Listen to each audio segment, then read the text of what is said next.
लौकिक वरदा श्री ज्ञानदेव हरिनाथ भगवान की जय। मावली ज्ञानेश्वर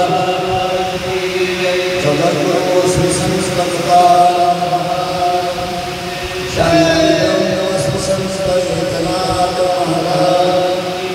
सद्गुरु सच्चिदानंद श्रीपाद सद्गुरु सच्चिदानंद रामदास अवधूत चिंतन श्री गुरुदेव गोपाल कृष्ण सब संतन की छत्रपति शिवाय धर्मवीर संसार हर रामचंद्र पवन सुत हनुमान नर्मदे हर नर्मदे हर नर्मदे हर।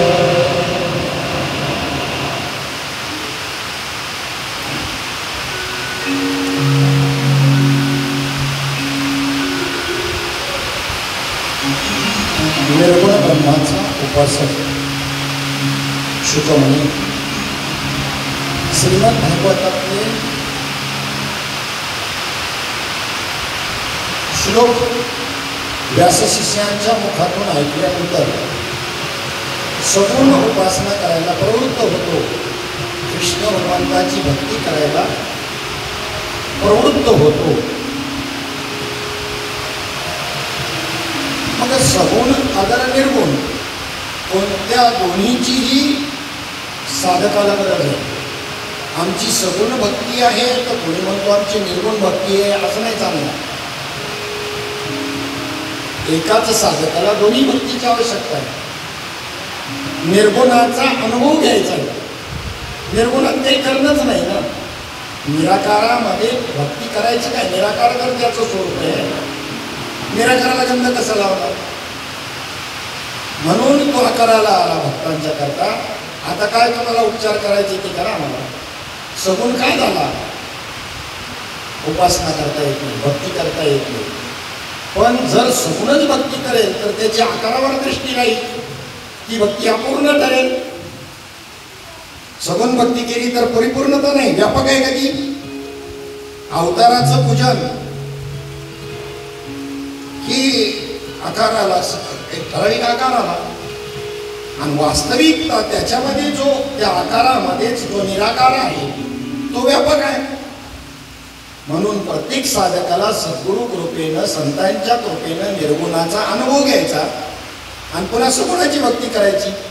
ज्ञानपूर्व म्हणे भक्ती करताना देवाशी संबंध आपला काय आहे तो समजून घ्यायचा आणि ज्ञानोत्तर भक्तीमध्ये त्याचे गुणवर्णन करत आपला आनंद लुटायचा। तुझ सगुण म्हणू की निर्गुण रे, सगुण म्हणू की निर्गुण रे, तुझ सगुण म्हणू की निर्गुण रे, तुझ सगुण म्हणू की निर्गुण रे, सगुण निर्गुण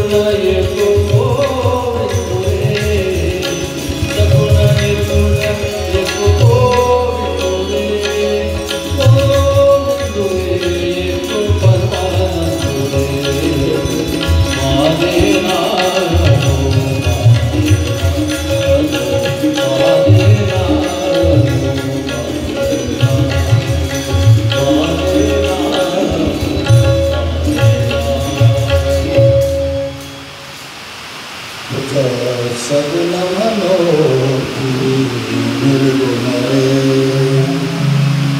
सगुण निर्गुण दोन्ही कची गोविंद तुझ सगुण म्हणो निर्गुण रे। एकनाथजी भागवतामध्ये नाथ महाराज म्हणतात, विघोरले ते तूप आहे, पागळले ते तूप आहे आणि थिसलेलं काय तूप नाही का। म्हणजे परमात्मा जो थिजला परमात्म्याचं जे स्वरूप आहे जे थिजलं ते जगत झालंय आणि पागळले ते निर्गुण आहे. पातळ स्वरूपामध्ये ते काय आहे? निर्गुण आहे. आणि हे तुमच्या आकाराच्या रूपाने वेगवेगळ्या चर आचर स्थूळ सूक्ष्म स्थावर गंग मग आपण राहिला आकळ बाप रखमादेवर विठ्ठलू सकळ हे काय? पण याला आम्ही ब्रह्म किंवा देव मानायला जाणार नाही. म्हणून ज्याच्या ताटात देवानं जीवावर कीर्तनामध्ये न्याचावं ते कच्चं मडकं कोणत्या कारणाने ठरलं होतं? याच कारणाने. त्याच्यातलं नव्हतं ना बोललं त्यांनी. पंढरपूरमध्ये त्याच्या चरणाजवळ सेवा करतोय, परंतु या देहामध्ये जे तत्व आहे आत्मरूपाने काया ही खंडणी आत्मा हा विठ्ठल ते अनुभवलं नसल्यामुळे कच्चं मडकं ठरलं. हे आम्हाला भक्ती करणाऱ्यांना कळायला पाहिजे. बाकी कमतरता काही नाही तुमच्या भक्तीमध्ये, पण अपरोक्ष अनुभव तुम्हाला आत्मतत्वाचा आत्मरूपाने पांडुरंगाचा येण्याकरता त्यांना विश्वाखेचरांना शरण जावं लागलं. संकुचित रूपामध्ये विठीवरचाच फक्त विठ्ठल असं स्वरूप समजणारे नामदेवराय अवघ्या नागनाथला गेले तर ते मुद्दाम शंकराच्या पिंडीवरच पाय ठेवून होते. ते मुद्दाम कथाने बोलतो, कारण हा पिंडीपुरतच देव समजणार आहे ना, म्हणून मुद्दाम पाय ठेवून देतो. मोठी मोठी प्राण्या अंधळा काय देवावरी पाय ठेवले नामदेव का ते सुंदर वर्णन आहे. नामदेवराय म्हणतात बरे म्हणजे देवा मानावा लागेल तुला. ज्याला गुरु करायची काळ का ज्याला गुरु करायचं आहे त्याला भेटायला आलो तर त्याची हितार आला. हा काय मला देवाबद्दल मार्गदर्शन करणार नाही. वास्तविक पाहता मग त्यांनी सांगितलं की जिथे देव नसेल तिथे माझे पाय उचलून ठेव. मग त्याने ते पायाला हात लावले उचलायला लागला. तेवढ्यात स्पर्श दीक्षा झाला. काही फक्त असा नाम बोध द्यावा लागतो असं नाही. साधूची कृपा नसली असं साधना वगैरे काही नाही. ते पहाटे विन पाहावित अमृते विन जीववित आणि योगे विन दावित कैवल्य डोळा. हा साधू बघा, साधूचं लक्षण. ब्रह्मांडामध्ये रात्र असेल तरी स्वतंत्र पहाट निर्माण करण्याचं सामर्थ्य साधूकडे. बाबा अंकार निशी घनदात बाबा अंकार निशी घनदात गुरु वचनी पुतळे पहात गुरु वचने पुतळे पहात माता भक्ती भेटली भगवंत माता भक्ती भेटली भगवंत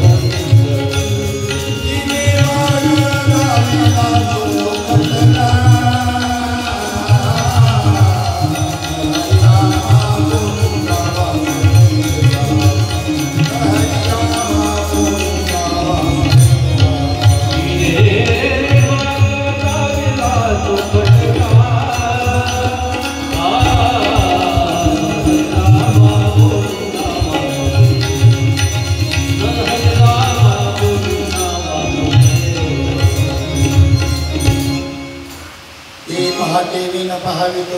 ब्रह्मांडामध्ये रात्र असेल तरी पहाट करण्याचं सामर्थ्य त्यांच्याकडे. ते पहाटे विन पहावित अमृते विन जीववित. मेलेल्या माणसाला अमृत पाजले होतो जिवंत होतो, पण बिगर अमृताचं सुद्धा जिवंत करणारे आहेत. सच्चिदानंद बाबाला उठवलं तेव्हा कुठून स्वर्गातून अमृत आणलं होतं नवावली ज्ञानवरायांनी. म्हणून वासुदेवामध्ये सांगताना सरळ मेले माणूस जित उठविले मूर्त प्राणी ती जीवविले पुरुषही केले स्त्रियांची. नवरा ज्ञानवरायांचा हा प्रताप आहे.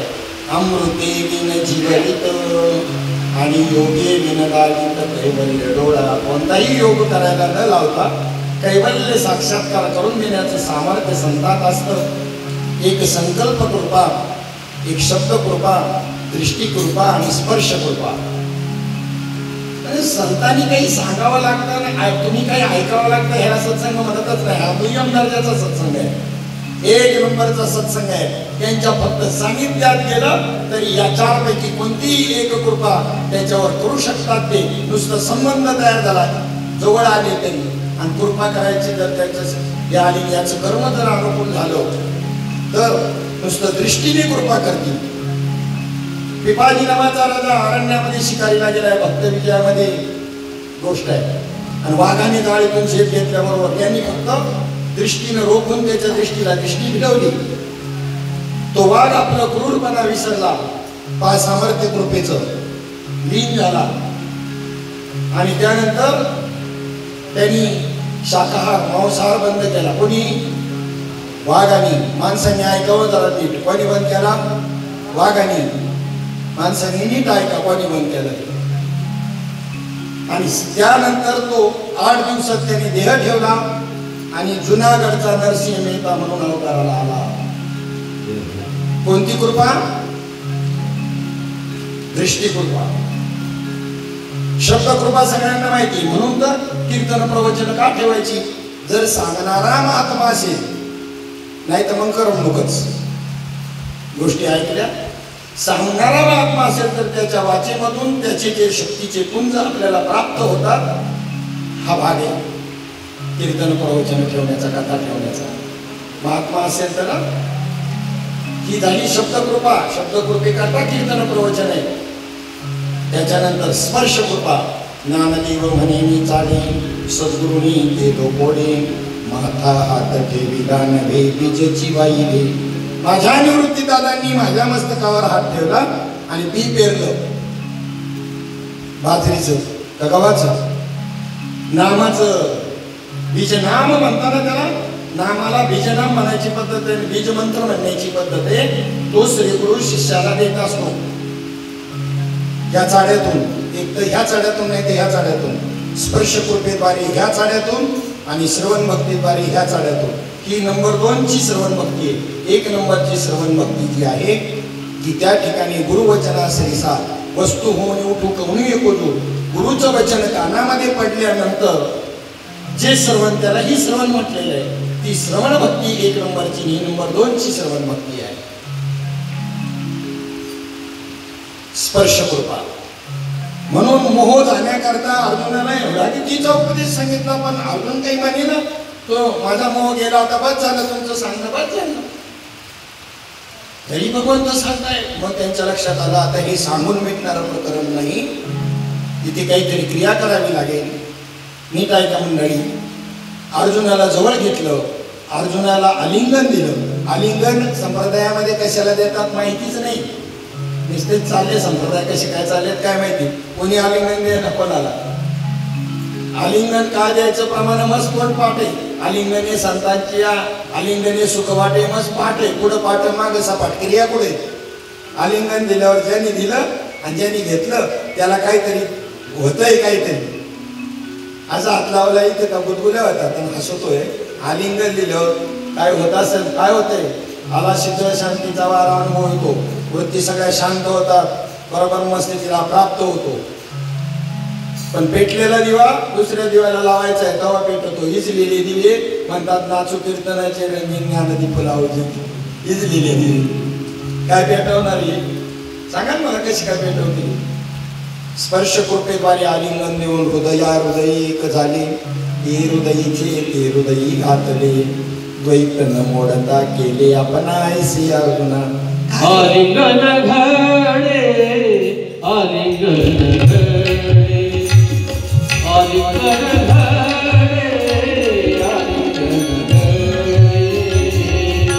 गण घडे, आलिंगन घडे, आलिंगन घडे, आलिंगन घडे. मोक्ष सायुज्यता जोडे, मोक्ष सायुज्यता जोडे.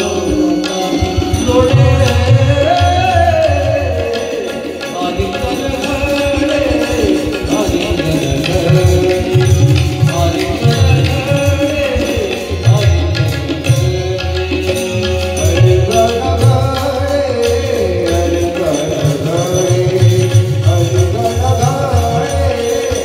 आलिंगन आलिंगन घडे मोक्ष सायुज्यता जोडे.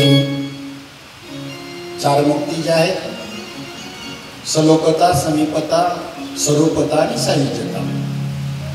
याच्यामधल्या सायुज्य मुक्ती काय आहे?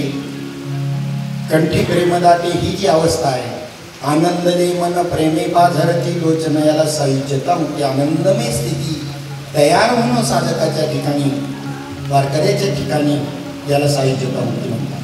कारण भगवंत कसं आहे आनंदात वापनोती ब्रह्म आनंद स्वरूप आहे प्रेम स्वरूप आहे आणि त्याचा अनुभव सुद्धा आनंद रूपाने यावा प्रेम स्वरूपाने यावा अन्य रूपाने नाही यावा. अन्य रूपामध्ये तुम्ही शिल्लक राहता आणि आनंद रूपाने प्रेम स्वरूपामध्ये तुम्ही त्याच्याशी एकरूप होऊन जाता. देवातून तुमच्यामध्ये भेद राहत नाही.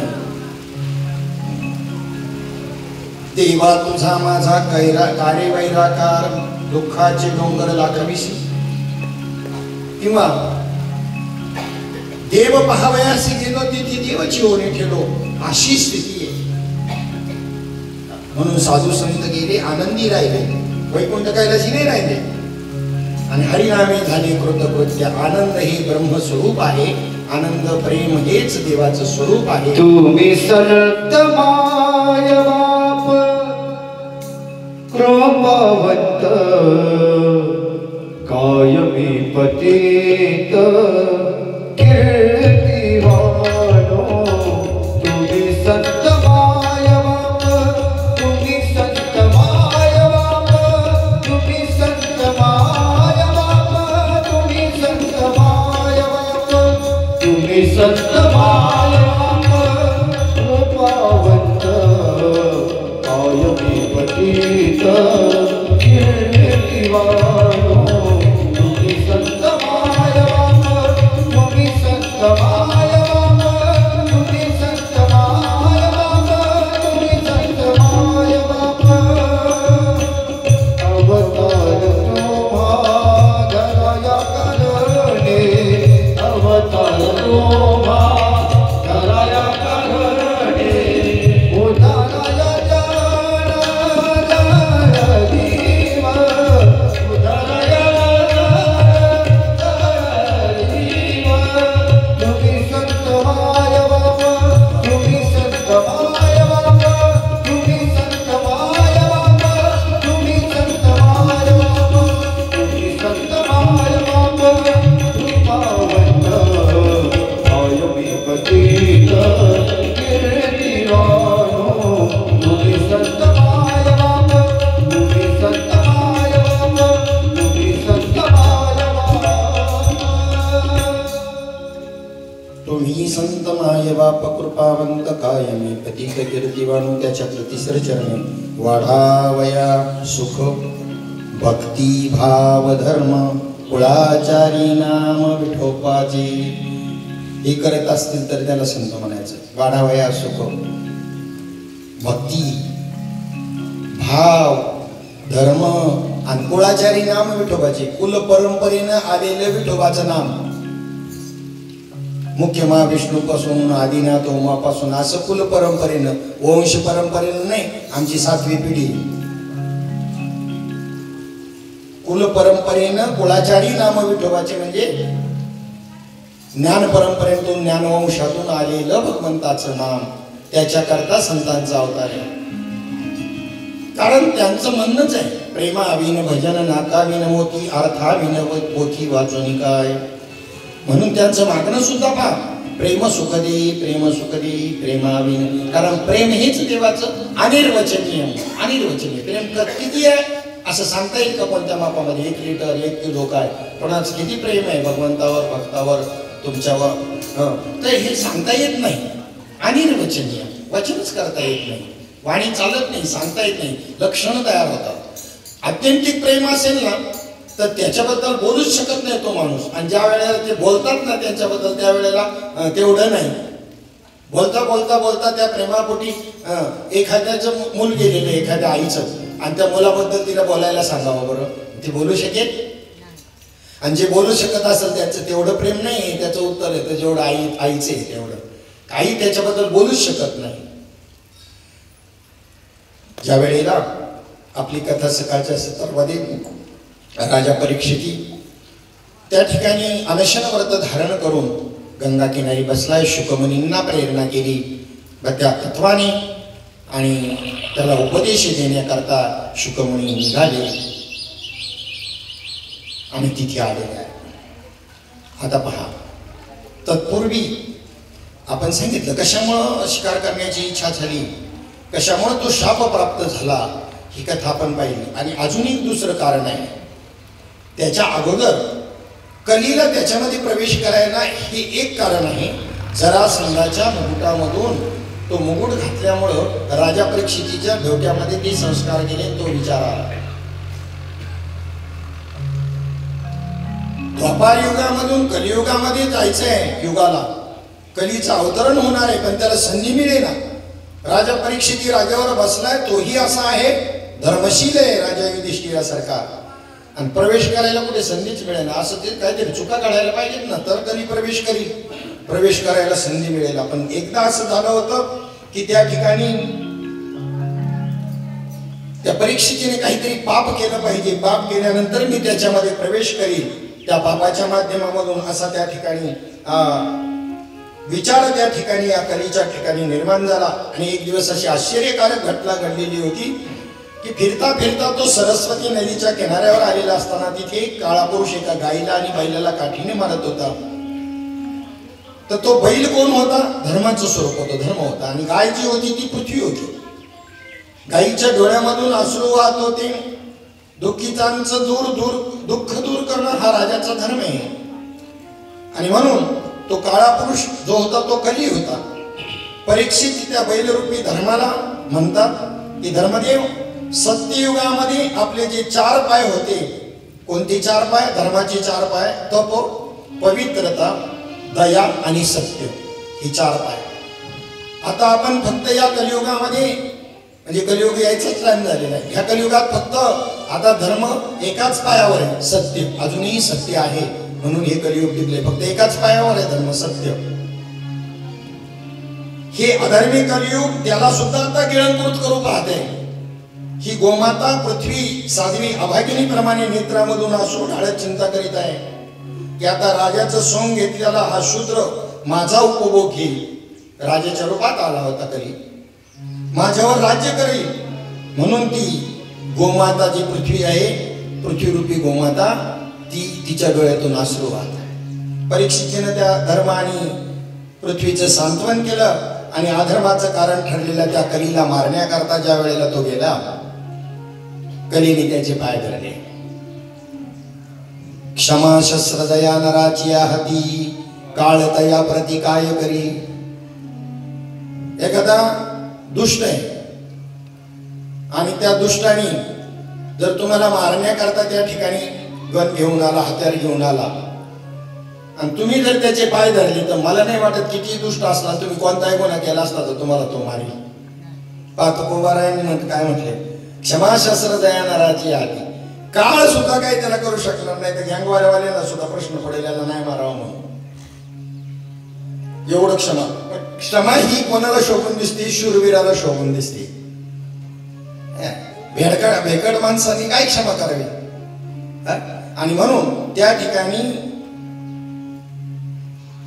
त्या कलीला मारण्याकरता हातामध्ये राजा परीक्षितीने तलवार घेतलेली असताना त्याने त्याचे पाय धरले आणि त्याच्यामुळे त्याचं काही बळ चाललं नाही. राजा हा राजर्षी होता.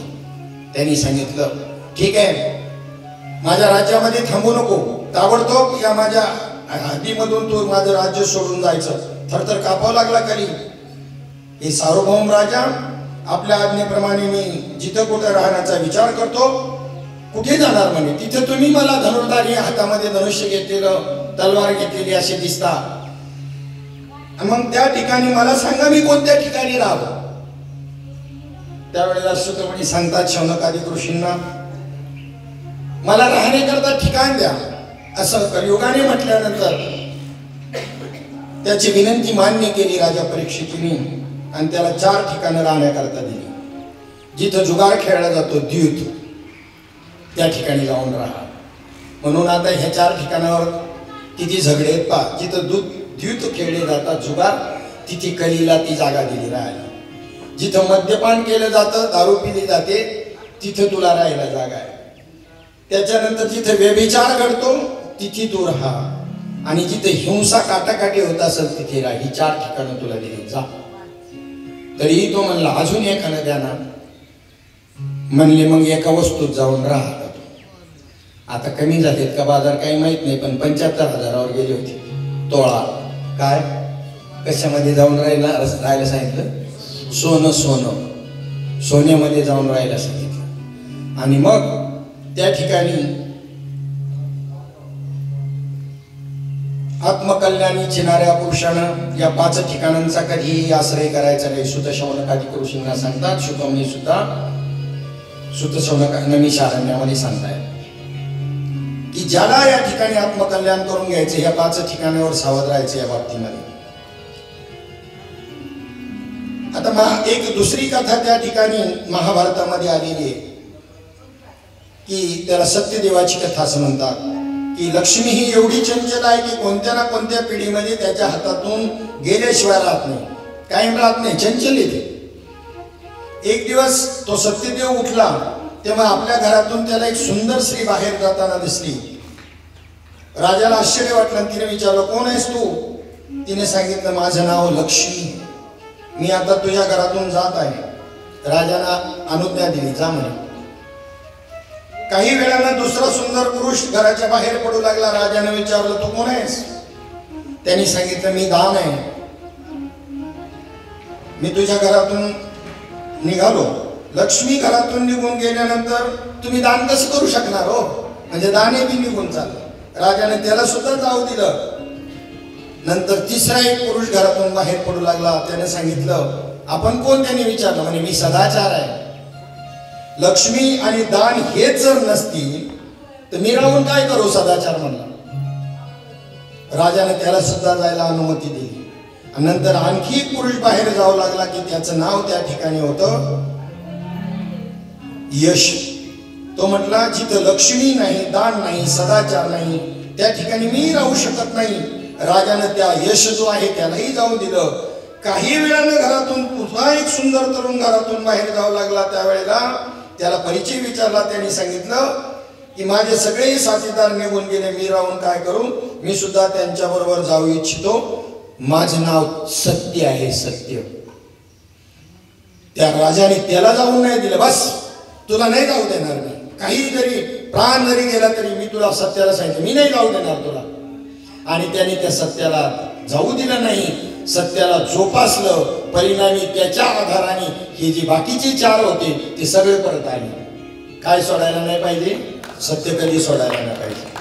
आणि सत्य जर काय असेल तर ज्याला तुम्ही व्यवहारातलं म्हणता ना, मी सत्य बोलतो, अरे ते सत्य आहे ना, ते सत्य नाही. ते तुझ्या दृष्टीनं सत्य असेल, पण दुसऱ्याच्या दृष्टीनं ते असत्य असेल. सत्य एकच आहे जे त्रिकाला बाधित आहे, आणि ते जे आहे ते भगवंताचं नाम आहे. अन्य कोणती गोष्ट सत्य असू शकत नाही. त्रिकाला बाधित फक्त सत्य तू, सत्य तू, सत्य तू विठ्ठल. केवळ परमात्माच सत्य आहे, त्रिकाला बाधित आहे. अन्य कोणतंही सत्य नाही. त्याला जो अनुसरतो आणि मग त्याच्यातून काही असत्य व्यवहार जरी घडला तरी त्याचं पाप त्याला लागत नाही. एरवी कितीही पुण्याचरण करणार आहे पण भगवंताचं नामच घेत नाही, काही उपयोग नाही. माऊलींनी शेरा मारला हरिपाठामध्ये, नाही जासी भक्त ते पतित अभक्त आईसी न भक्त आईसी न भक्त आईसी न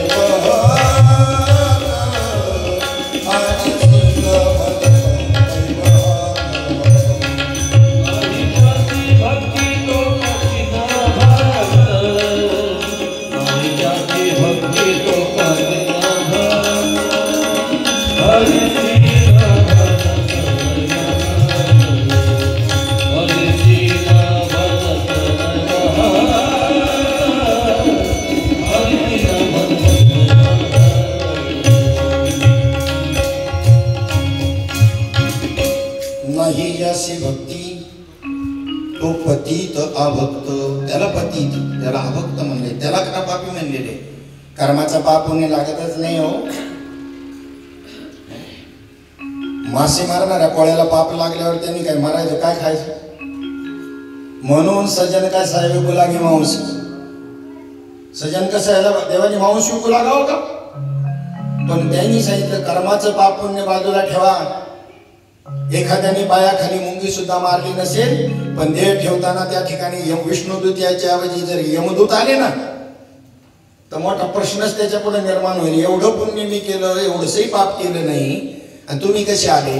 तेव्हा यमधर्मासमोर गेल्यानंतर यमधर्म सांगेल तुझं पाप मी सांगतो काय आहे ते, आणि ते संतांचा हवाला देऊन सांगतील हे कर्माचं पाप तुझ्याकडून काही घडलं नाही, पण एक वेळ मी देह आहे असं त्याच्या चित्तात आलं तर मी देह म्हणता कोटी ब्रह्महत्या येऊनी फाटी थापटती. महाराज असो नाही तर भागवताचार्य असो, रामायणाचार्य असो, किती पाप केले बघ. मग एक वेळ म्हणलं तरी कोट्यावधी पातक, आम्ही तर आपण तर कावळून बसलोय देण द्यायच्या संबंधाने माझे.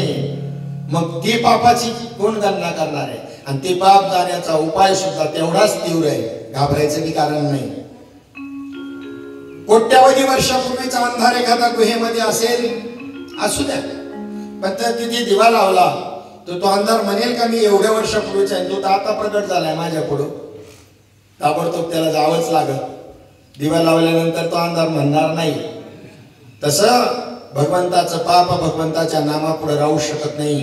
एकनाथी भागवतामध्ये ओवी आलेली, माझे नाम ब्रह्मास्त्र जगी, महापाप ते मुंगी बापुडी, नामापुढे त्यावयावया त्याची अंगी निज शक्ती असे ना.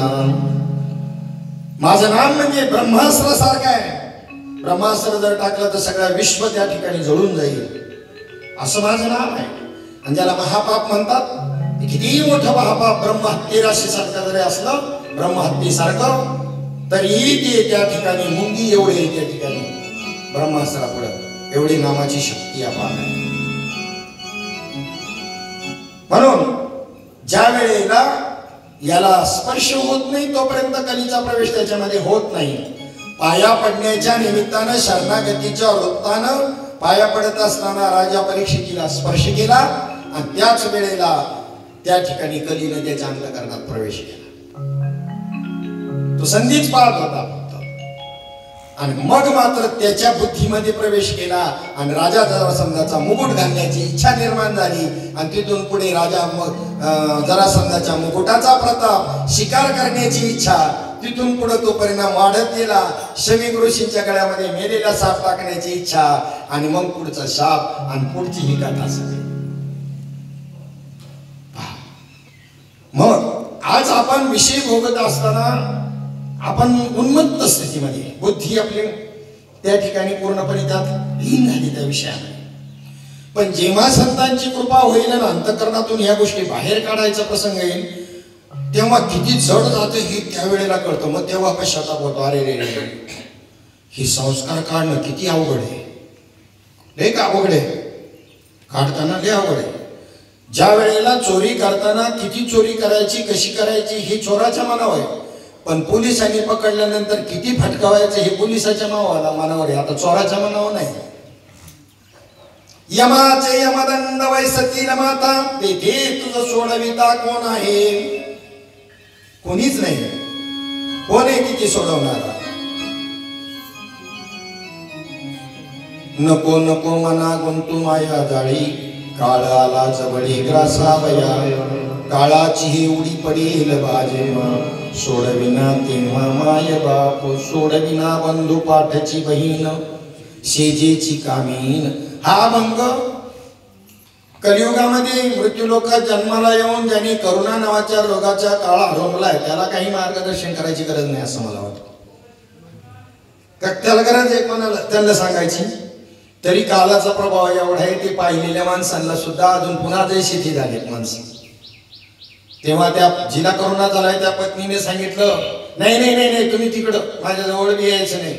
आपले हे बाकीच्यांनी सांगितलं घरातल्यांनी, तुम्ही तिकडं क्वारंटाईन त्या रूम मध्ये, किंवा तिकडं मग सरकारी याच्यात पाठवावं लागेल जर नाही ऐकलं तर. जवळ यायला तयार नाही माणूस, एवढे जीवलग होते ना. पतीला जवळ, पती जवळ जाईना, मुलगा जवळ जाईना, मुलाच्या जवळ आईबाप जाईना. सगळ्यात प्रिय काय आहे प्रत्येकाला? आपला आत्मा प्रिय, म्हणून ते घडतंय, ते चुकीचं नाहीये. तुम्हाला तुमची पत्नी आवडते, वेद सांगतो, पत्नी करता म्हणून नाही आवडत, तर तुमच्या करता म्हणून आवडते. तुम्ही तुमच्या आत्म्यावर प्रेम करता, त्याचं तुम्हाला कमी जास्त काय व्हायला नाही पाहिजे, म्हणून तुम्ही आणि तुम्हाला अनुकूल असेल तर ती आवडेल, प्रतिकूल झाल्यावर पत्नी आवडते का? म्हणजेच तुम्हाला पत्नी का आवडते तर पत्नी करता म्हणून नाही आवडत, पत्नी म्हणून नाही आवडत, तुम्हाला तुमच्या स्वार्थाकरता आवडते किंवा तुमच्या आत्म्याकरता आवडते. मुलगा सुद्धा त्यामुळेच आवडतो. मुलगा मुलाकरता मूल म्हणून नाही आवडत, त्यांनी कमी जास्त केल्यावर त्याचा राग येतो की नाही. आणि म्हणून त्या ठिकाणी विचार करता ही जी गोष्ट घडली, पश्चाताप दग्ध झालेला राजा परीक्षिती, त्याला भागवत सांगण्याकरता शुकमुनी त्या ठिकाणी आलेले आहेत. आणि त्या शुकमुनींनी भागवत कथाचा जी व्यास महर्षींकडून त्यांना हे भागवत प्राप्त झालेलं होतं आणि ते भागवत त्या ठिकाणी सांगायला सुरुवात केलेली आहे. कसं हे भागवत? मग प्रथम स्कंदामध्ये त्या ठिकाणी जे मंगलाचरण आलेले, मंगलाचरण का करायचंय? कोणत्याही शुभ कार्याच्या प्रसंगी मंगलाचरण करण्याची पद्धत आहे. मंगल आहे ज्यांचं आचरण त्याचं ध्यान करावं. आम्ही कोणाची ध्यान करतो? मोरक्यांची आणि विषयी व्यक्तींची. कोणाचं ध्यान करावं? ज्याचं आचरण मंगल आहे आणि त्याचंच मंगलाचरण घडत असतं, त्याचं स्मरण प्रातःकाळी होत असतं, त्याचं स्मरण करावं ज्याचं मंगल आचरण आहे. मंगलाचरणाला जो श्लोक घेतलेला आहे व्यास महर्षींनी, तो ब्रह्मसूत्रामध्ये जन्माद्यस्य यत हा श्लोक घेतलेला आहे. आम्ही कुणाचे उपासक आहोत हे पहिले सांगितलं. तुम्हाला कोणाची उपासना मला करायला लावायची? सेंद्रिय इंद्रदैवताची, भिकाऱ्यांची नाही. सर्व समर्थ असणारा परमात्मा, जेने हे विश्व निर्मिले, सर्व देवादिकांना स्थापन केलं, असा सर्व समर्थ परमात्मा, त्याचे आम्ही उपासक आहोत. जो आदि मध्य अंती अवघा हरी एक असा त्रिकाला बाधित आहे, त्याला आदि नाही अंत नाही, मध्येही जो दिसतो तोही तोच आहे. जन्माद्यस्य या श्लोकानं मंगलाचरण करून आम्ही त्याचं ध्यान करतो. दुसऱ्या श्लोकामध्ये धर्म प्रोजित कैतव याच्यामध्ये आमचा धर्माला धर्म समजून सांगितला. परीक्षितीच्या रूपानं शुकमुनींनी तुम्हाला आपल्याला आपला धर्म काय आहे, जो धर्म साधू संतांनी सांगितला तो. हिंदू मुस्लिम शीख ईसाई नाही, स्वस्वरूपी राहणे हाच धर्म. खरा धर्म कोणता आहे? खरा तो एक की धर्म जगाला प्रेम पावे. खरा तो एक की धर्म जगाला प्रेम पावे. खरा तो एक की धर्म जगाला प्रेम पावे. खरा तो एक की धर्म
धर्म जगाला प्रेम अर्पावे.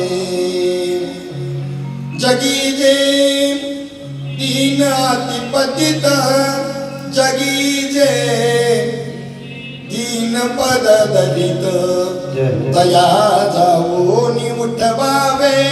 जगाला प्रेम अर्पावे. पण याला त्या प्रेमाची प्राप्ती झाली असेल तर ना, याच्या ठिकाणी मोह, आणि त्या मोहाला ज्यांनी प्रेम हे नाव दिले, जे बायकोवर आहे, मुलांवर आहे, विषयावर आहे, त्याच्यावर असलेल्या प्रेमाला प्रेम नाही म्हणत, त्याला मोह म्हणतात.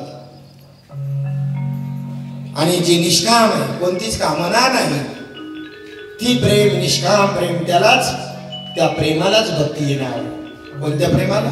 जे निष्काम प्रेम आहे त्याला, त्याची मागणी संत करतात, तुकोबाराय करतात. करो नियोजित प्रेम घाली हृदयात अवदान मागायास थोर करो दिया करो नियोजित प्रेम घाली हृदयात अनुदान मागायास थोर करो दिया.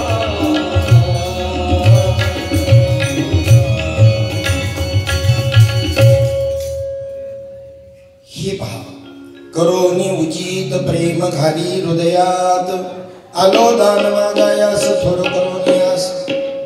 आमच्या सर्व क्रिया चालू आहेत परमार्थातल्या, पण नेमकं तीच नाही. भजन चाललंय, प्रेमाविन चाललंय.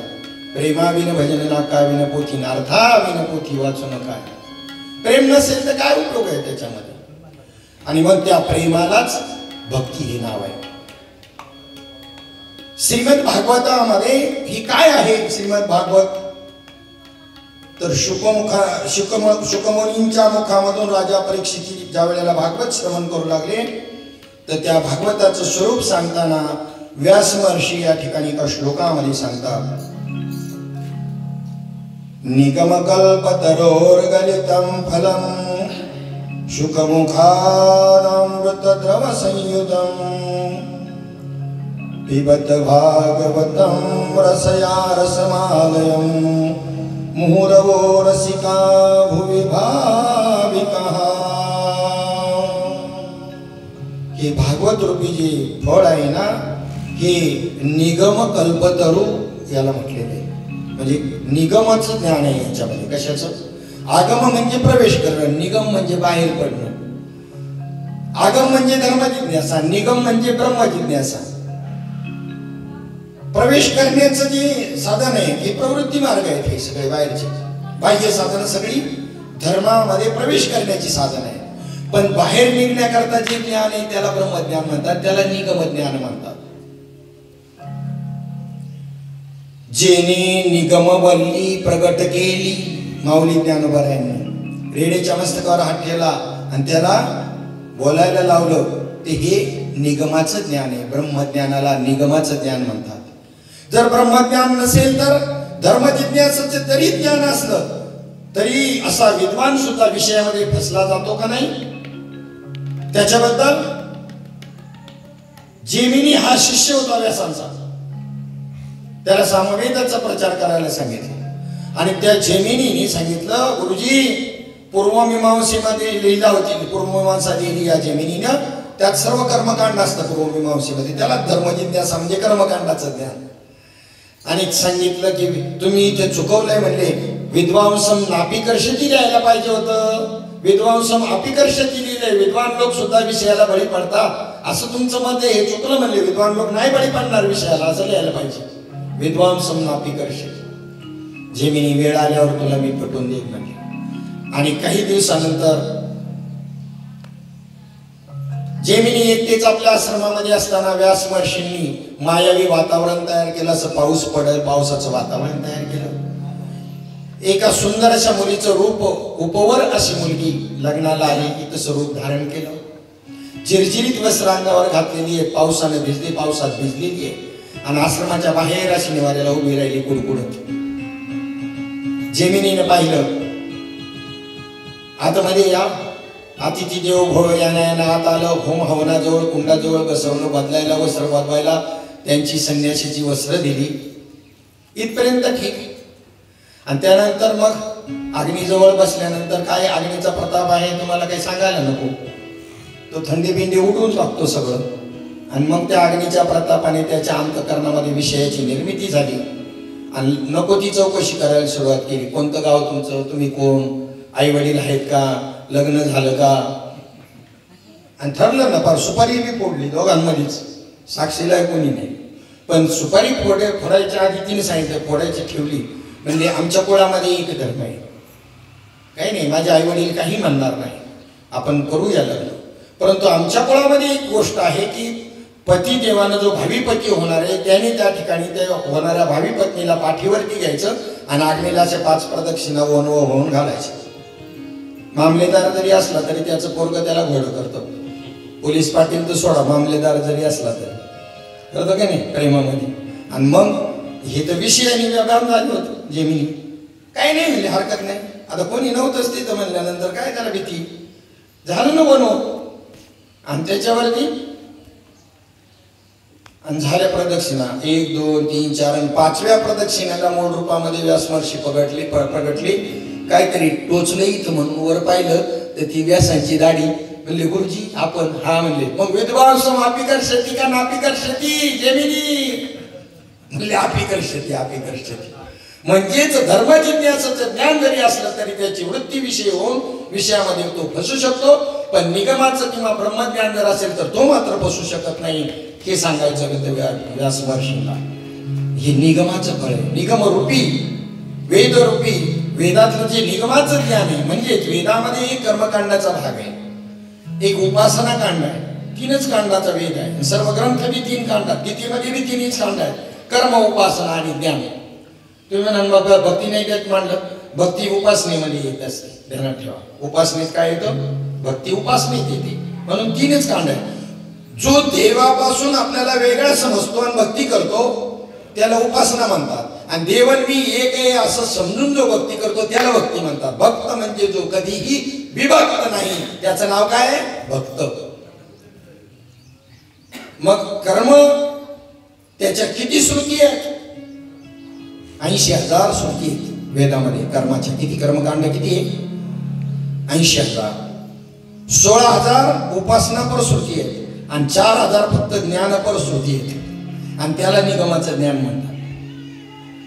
ज्ञानराज माझी योग्यांची माऊली जे निगमवल्ली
ज्ञानराज माझी योग्यांची माऊली गेली निगमवल्ली प्रगट केली. किंवा बोलविला रेडा निगम वाचील. म्हणजे हे निगमाचं ज्ञान आणि श्रीमद भागवत हे त्या ठिकाणी त्या निगम रूपी वृक्षाचं काय आहे? फळ आहे. निगम निगम वृक्ष सारा भागवत सौद्या बहुपरा. आरती निगम वृक्ष सारा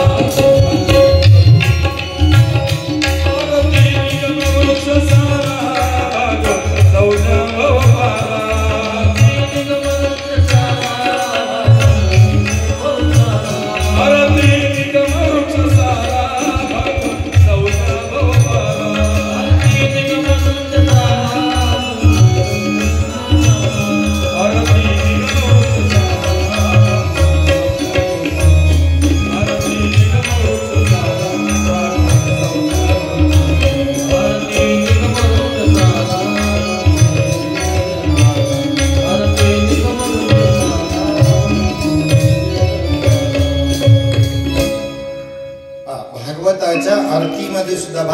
आरती करतात आणि त्या आरतीमध्ये सुद्धा भागवताचं स्वरूप ही निगमकल्पतरोर्गलित फलम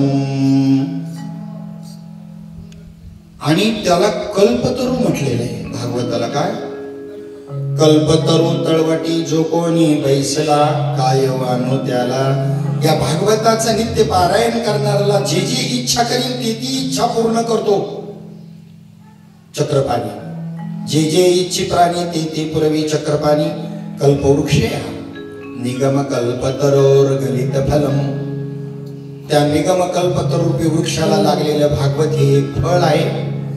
त्या वृक्षाचं हे पडलेलं फळ आहे असं म्हणल्याबरोबर लगेच काय म्हणेल माणूस, अरे फळ खाली पडलं म्हणजे ते फुटून ठिकऱ्या होणार, खराब होणार, माती लागणार, खाण्याच्या योग्यतेचं राहणार नाही.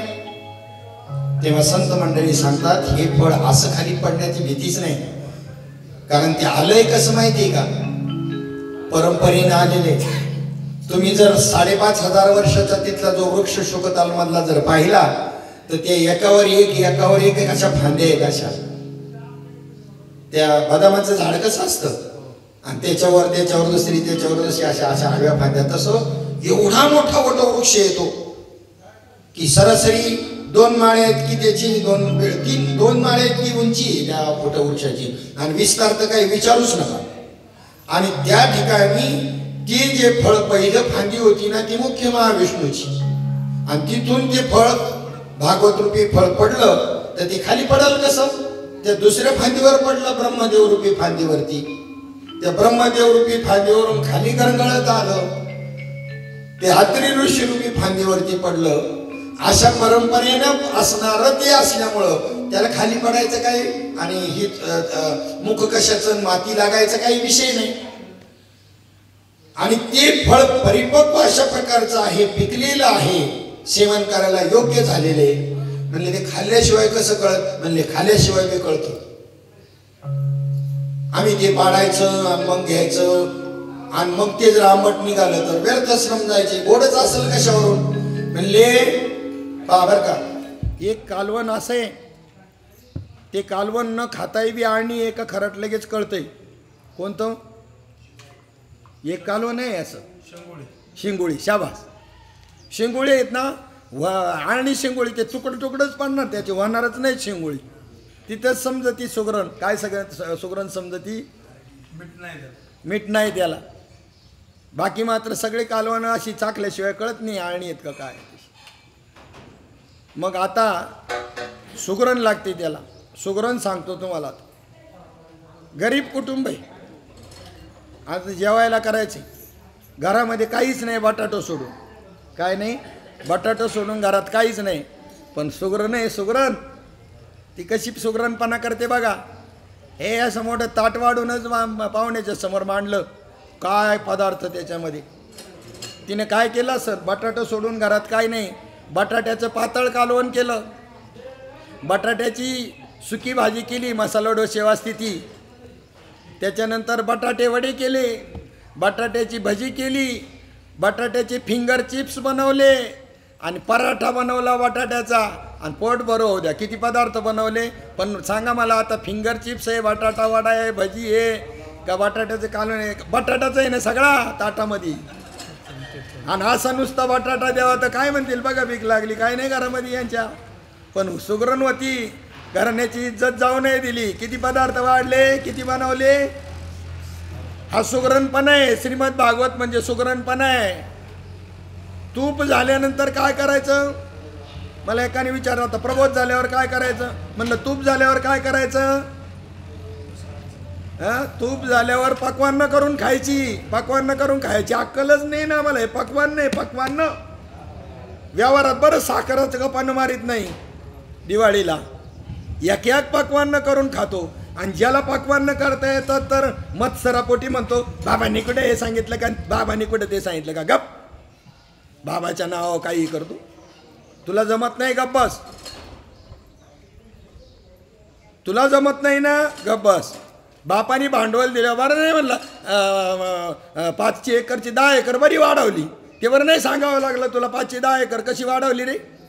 मग त्याने तुम्हाला भांडवल दिले, बोधरूपी भांडवल दिले आणि त्याचा विस्तार करून तुम्ही त्या ठिकाणी कोणता आनंदाकरता कोणतंही माध्यम निवडा, श्रीमद भागवत निवडा, रामायण निवडा, भजन निवडा, काकडा निवडा, काय जे काय निवडायचं, ही ते आनंद उपभोगण्याची साधनं आहेत. एक गौवान प्रकार अख्खं ताट भरले पण बटाटो सोडून आहे काय? रामायणात काय आहे, महाभारतात काय आहे, वेदात काय आहे, ज्ञानेश्वरीत काय आहे आणि भागवतात काय, सगळ्या ग्रंथात काय, एकच विषय, दोन बी नाही, एकच. 18व्या अध्याय ओवी आली नाही, 18व्या अध्याय काय, देव बोलिले एक दुजे नाही, 37 श्लोक, 7 शते 7 शते श्लोक, 18 अध्याय 18 लेख, देवो बोलिले एक दुजे नाही. 700 श्लोक आहेत आणि 18 अध्याय आहेत, त्याच्यामध्ये देवाने एकच विषय सांगितलाय, दुसरा नाही. तुम्ही म्हणाले एका एका अध्यायाला वेगवेगळं नाव दिले, हां ते देऊ द्या, नावं काही बी देऊ द्या, नावं फिंगर चिप्स देऊ द्या, नाही तर बटाटा वडा देऊ द्या, नाही तर भजी देऊ द्या, पण आहे बटाटाच. तसं 18 अध्यायामध्ये एकच विषय सांगितला आणि तो पहिल्याच ओवीत आलाय उपक्रम म्हणून. ओम नमो ज्याद्या वेद प्रतिपाद्या जय जय स्वसंवेद्या आत्मरूपा. विषय कळावा बरं, बाबा सांगायचे विषय आणि प्रयोजन. विषय काय आहे ग्रंथाचा? आत्मा. आत्मा समजून सांगण्याकरता ज्ञानेश्वरी आहे, आत्मा समजून सांगण्याकरता गीता, भागवत, जे जे काही सगळे ग्रंथ आहेत. कीर्तनही आत्मा समजून सांगण्याकरता, कथाही आत्मा सांगण्याकरता, आणि आत्म्याला सोडून सगळं चाललंय. मग मोह जाईल, विकार जातील. आत्मा देव आहे बाबा म्हणायचे, सांगतो असं महाराष्ट्रातल्या किती कीर्तनकारांना, प्रवचनकार, कथाकारांना माहिती म्हणायची. चॅलेंजवर बोलतो जा. आणि जर माहीत असतं तर गप्प बसले असते का? सांगितलं नसतं का लोकांना? कोणाचा देव कुठे, कोणाचा देव कुठे, कोणाचा कुठे? देवाबद्दल गैरहजर का हजर, काय शब्द आहेत महात्म्याचे. आत्मा देव आहे. देव देव म्हणून व्यर्थ का हिंडसी, निज देवनी नसी मुळी कोण.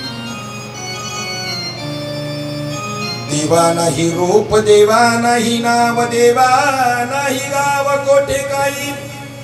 ज्ञान देव म्हणे भजात्मदेवा, अखंडित सेवा करा त्याची. वर्म आहेत संत वाङ्मयामध्ये, वर्म आहेत. वर्म कळलं नाही का वरवर अर्थ केल्यानंतर किती फजिती होती. पा म्हणा भजन करी महादेव. श्री राम जय राम जय जय राम, श्री राम जय राम जय जय राम. भजन करी महादेव, भजन करी महादेव, भजन करी महादेव, भजन करी महादेव.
आता रीत पाहू.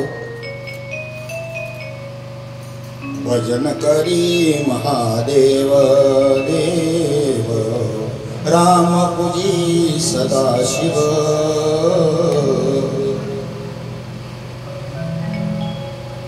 महादेव कोणतं भजन करतो? बरेच याचा अर्थ असं सांगतात. महादेव रामाचं भजन करतो, शंकर भगवंत रामाचं भजन करतात. राम कोणाचं करतो? तो म्हणे भगवान शंकराचं करतो. जनाबाईला विचारा, जनाबाई जावं गे हा.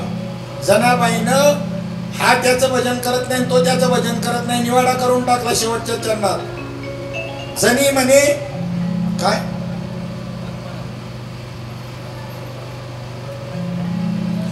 जनी म्हणे आत्मा एक सर्वाठाई सदोदित. काय काय निवाडा केला? त्या दोघांचाही आत्मा, रामाचा आणि भगवान शंकराचा जो आत्मा जो आहे तो काय आहे? एक आहे. आणि त्या आत्म्याचं भजन दोघं करतात, म्हणजे दोघं एकाच भजन करतात. हा त्याचं नाही, तो त्याचं नाही करत. हा राम राम म्हणत नाही, तो शिव शिव नाही म्हणत. एवढा अभंग सुंदर आहे. आणि शेवटी त्याच्यात मेळ बसवला. जनी म्हणे आत्मा एक सर्वाठाई सदोदित. आत्मा तो शिवाचा राम जप. एवढं दणदणीत सांगितलं माऊली ज्ञानोबा यांनी. कोणता? तरी बी अजून काय म्हणायचं? त्याच्यापेक्षा काय उलगडून सांगावं त्यांनी? सांगा. मग अशा प्रकारचं असणार फळ परिपक्व झालेलं आहे, पूर्णत्वाला आलेलं आहे का नाही हे कसं कळायचं? म्हणले पोपटाला कळत असत, शुकाला कळत असत. शुक म्हणजे पोपट. परिपक्व झालेल्या फळालाच फक्त तो चोच मारतो किंवा सेवन करतो, त्याच्यातला रस थोडस काय ते त्यालाच कळतं, इतरांना नाही. मग त्याने चोच मारलेली असेल ना पोपटानी, तर बिंदास ते काढायचं. आणि परिपक्व दशेला आलेलं आहे आणि परिपूर्ण झालेले आहे, त्या ठिकाणी रसयुक्त झालेलं आहे, पिकलेलं आहे ते फळ. पिकली असेल कडूपण गेले, पिकली असेल कडूपण गेले, पिकली असेल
कडूपण गेले,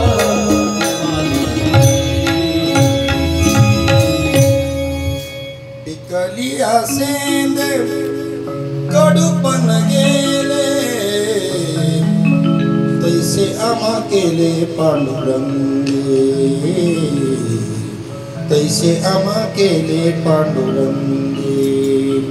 काम क्रोध लोभ निमाले ठाईची, अवघी आनंदाची सृष्टी झाली.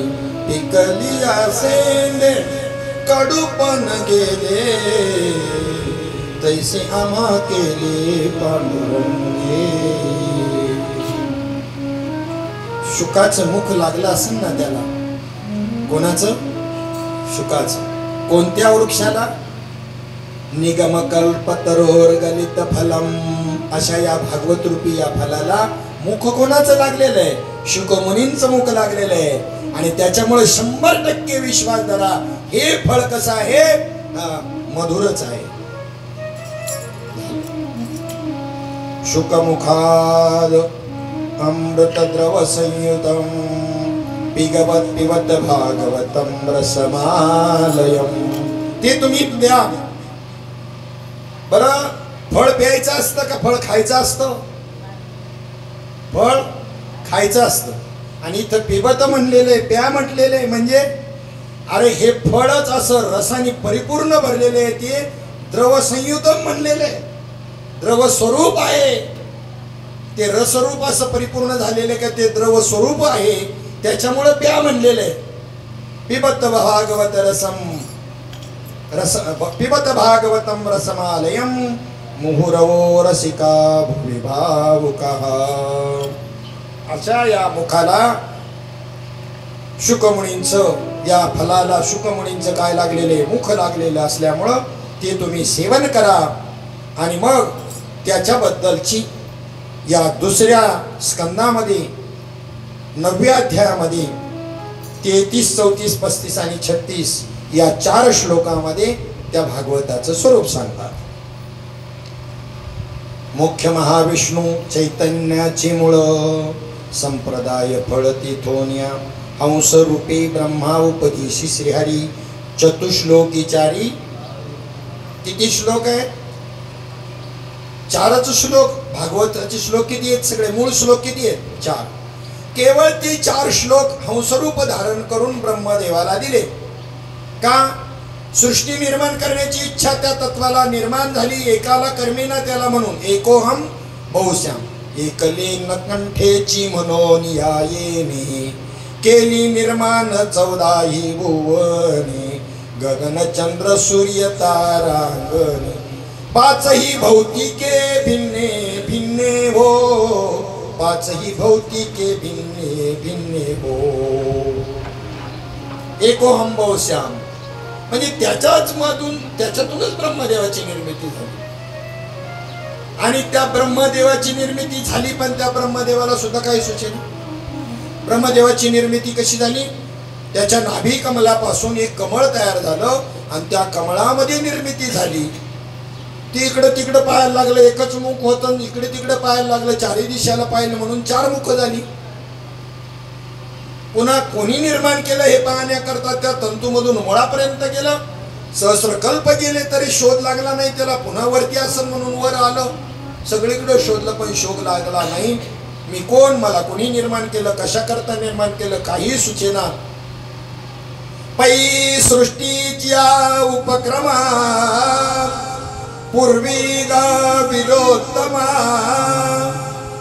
वेडा पै सृष्टीच्या उपक्रमा पूर्वी गा विरोत्तमा वेडायचा एकला ब्रह्मा होता. मज ईश्वरा ते ना ओळखे ना सृष्टी करू शकेल तो थोरू केला एके नामी जेने. श्रीमद भागवताचा आधार घेत माऊली ज्ञानोबरायांनी 17व्या अध्यायातल्या 23व्या श्लोकामध्ये होळी टाकली. त्याला सुद्धा सूचना, मी कोण, मला कोणी निर्माण केलं, कशा करता निर्माण केलं. तप तप तप अशी आकाशवाणी झाली. पण तप करायचं ते साधन तर पाहिजे ना तप करायला. बाबा सांगायचे तुमच्याकडे जेवण ऐन वेळेला का 2 दिवस आधी निमंत्रण द्यावं. अचानक जर बोलवलं, सकाळी सांगितलं दुपारी आमच्याकडे जेवा या, का आम्हाला खायला मिळत नाही काय, आमच्याकडे दुपारी या, अशी पद्धत आहे काय? निदान कमीत कमी आदल्या दिवशी संध्याकाळी सांगायला पाहिजे, आता आमचा स्वयंपाक झाला, आम्ही नाही येऊ शकत. आमंत्रण ऐन वेळेला का अगोदर, 1 दिवस अगोदर. बरं बोलावलं जेवायला, परमार्थातलं लक्षात घ्या, हे काही संसारातलं नाही सांगत. बोलवलं काहीतरी पत्रावळ तर पहिली ताट तर ठेवलं पाहिजे, पत्रावळ तर ठेवली पाहिजे. आणि मग काही त्यात शिळपाकच असे ना वाढून पोटभर जेव्हा हात जोडून म्हणा. हो, पत्रावळच ठेवली नाही म्हणजे साधनच माहिती नाही. करा नामस्मरण, कशाचं करा रे? वाढायला अजून पात्र सुद्धा ठेवलं नाही. पात्र म्हणजे साधन, साधनच नाही. आणि करा नामस्मरण, कशाचं करा? पत्रावर पात्र ठेवायला पाहिजे. आता काही माकडांनी काय केलं सांगतो. ज्या वेळेला प्रभू रामचंद्रांचा राज्याभिषेक झाला, सर्वांचा स्वागत समारंभ झाल्यानंतर आहे ना, पंगत द्यायची ठरवली, पार्टी. जरा पंक्ती. यांना पंक्ती कळत आहेत का? माकडांना काय त्यांच्या पंक्ती नसतात. ते कोण इकडं बसन उंच इकडं, कोण इकडं, कोण इथं, कोण अजून उंचावं, कोण कुठं, कोण कुठं, कोण पंगत कळतच नसते माकडांना. पण पुढे बी बसन एवढं बरं आहे का निदान रामाची आहेत तेवढाच प्लस पॉइंट आहे. बाकी त्यांना बसायचं कळतंय होय. माकडच ते चंचल आधीच मरकट त्यातही मध्य प्याला, त्यामध्ये झाला वृषिकदंश, त्याला माऊलींनी कडीच केली. म्हणजे आधीच गप बसत नाही, इकडे तिकडे लय चंचल, इकडे खालं, इकडे बघ, इकडे बघ, इकडे बघ.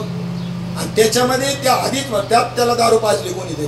मग तर कशी कंडिशन होईल त्याची? आधीतली चंचलता ही त्यात दारू पाजली आणि त्यात त्याला म्हणले विंचू चावला. तेवढ्यावर भागवून नाही माऊली म्हणले, त्यात त्याचाच बोध संचार झाला. म्हणले किती ताडा ताडा उड्या मारील. कल्पना करा काय बुद्धिमत्ता आहे बघा. काय सांगत होता आपला विषय काय चाललेला आहे? पंगत कळायला लागते. संगती पंगती देवासवे घडे. आम्ही बरेचशी मंडळी संगतीत आहेत साधूच्या. टाळ वागवायला होतो आम्ही मामासाहेब दांडे बरोबर. आम्ही टाळ वागवली, टाळाची वजी. अरे म्हणलं 6 महिने जर किन्नर राहिला ना ड्रायव्हरच्या संगतीला गाडी चालवायला शिकतो. कायला अभिमानाने सांगतो मामासाहेब दांडेकराबरोबर टाळ वागवायला होतो. कीर्तन नाही जमलं तुला अजून? भजन जमलं नाही तर कीर्तन केव्हा जमायचं? त्या महात्म्याचा अपमान आहे. 6 महिन्यात क्लिनरचा ड्रायव्हर होतो का नाही? आणि हे असे आम्हाला महत्व सांगणारे परमार्थाची त्यांच्याकडे टाळ वाजवायला होतो. आयुष्यभर जरी टाळ कुठली असली तरी परिणाम नाही व्हायचा. साधू कळल विचारलं नाही ना कधी यांनी. यांना जिज्ञासाच नाही. पोट बाबू बाबा म्हणायचे. त्यांची भाषाच अशी होती का तर कळ लागलेलं बोललं, कळ लागली पाहिजे आतमध्ये, म्हणजे विचारतो माणूस. शिंपल्याचं त्या दिवशीचं उदाहरण अपूर्ण राहील. आता लक्षात आलं माझ्या. स्वाती नक्षत्राचा पाऊस पडत असताना समुद्राच्या कडेवर पडतो आणि सर्वात पहिलं त्या कळतं त्या शिंपल्याला. आणि ते शिंपलं त्या तळाशी असलेल्या समुद्राच्या वरती येतं, बाहेर येतं आणि किनाऱ्यावरती असं तोंड उघडून बसतं. श्रवणाची रीत सांगतोय, श्रवणाची रीत. श्रवण कसं असावं? तोंड उघडून बसतो आणि त्याच्यात तो एक थेंब त्याच्यामध्ये पडला, ते मिटून घेतो आणि मिटून घेत पुन्हा समुद्राच्या तळाशी जाताना बोडी देऊन बसत. म्हणजे श्रवण घडलं आणि श्रवण झाल्यावर त्याचं त्यांनी तळाशी जाऊन मनन केलं, त्याचा निधी ध्यास झाला आणि मग साक्षात्कार झाला. 4च भूमिकेमध्ये साक्षात्कार आहे: श्रवण, मनन, निधी ध्यास आणि वेधले हो मन तयाची गुणी क्षणभरी न विसंबे विठ्ठल रुक्मिणी. किंवा तुकोबारायांच्या भाषेमध्ये पांडुरंग ध्यानी पांडुरंग म्हणी जागृती स्वप्नी पांडुरंग. वेद लागत नाही हो का? रीतच जमेना आम्हाला श्रवणाची शिंपल्यासारखी. आणि मग त्यातून मोती बाहेर येतो. कुठं बनला मोती? मुक्त. मुक्त म्हणजे कुठे तयार झाला? श्रवण मनन निधी ध्यासामधून मुक्त स्थिती प्राप्त होते. हे मुक्त मोती, मुक्त म्हणजे मोती. आणि तो मोती कठीणपणाला प्राप्त झाला. मी मुक्त आहे, मी मुक्त आहे असा अभिमान झाल्यामुळे ते कठीण झाला. तो मुक्तपणे मोला चढले पण ते वनिता दरी फासा पडले. स्त्रियांच्या गळ्यामध्ये अडकलं ती मुक्त. त्याला होल केलं आणि अडकलं ते स्त्रियांच्या गळ्यामध्ये. मुक्त मुक्त. आता त्याला सुटका होण्याचा एकच उपाय: राजहंसाची चोच लागल्यानंतरच त्या मुक्ताचं पाणी होईल आणि मुक्त होईल. बाकी इतर उपाय नाही. अग्नीने जाळलं जात नाही का कशानेच. खास असली मोती जो आहे ना त्याला आता पुन्हा पूर्वदशेला जायचंय ना. पहिलं पूर्वदशा काय? त्याचं मूळ स्वरूप काय? पाणी आहे. आता मूळ स्वरूपाला जायचं असेल तर फक्त राजहंसाची चोच लागली पाहिजे. आणि राजहंसाचं तर ते खाणे ते त्यांनी खाल्लं का त्याच्या चोचीमध्ये अशी योजना आहे सारासार वेगळं करायची. दूध आणि पाणी एकत्र जर गेलं आणि प्यायला ठेवलं तर त्याच्यातलं दूध पिऊन घेतो आणि पाणी तसंच ठेवतो हा राजहंस. एक आम्ल स्रवत असतं त्याच्या चोचीमध्ये. ईश्वराने योजना केली आणि त्यात जर हा मोती त्या ठिकाणी आहे त्याला खायला दिला तर मग त्याचं मूळ स्वरूपाला तो मोती प्राप्त होतो. ही श्रवणाची रीत या ठिकाणी सांगितलेली आहे. तसं भागवत जे आहे ते भागवत मूळ फक्त ह्या 4च श्लोकामध्ये नाही. तसं जर पाहिलं तर श्रीमद भागवत जसं रामायण ही 4 श्लोकी म्हणण्यापेक्षा एक श्लोकी भागवत आहे, एक श्लोकी रामायण आहे.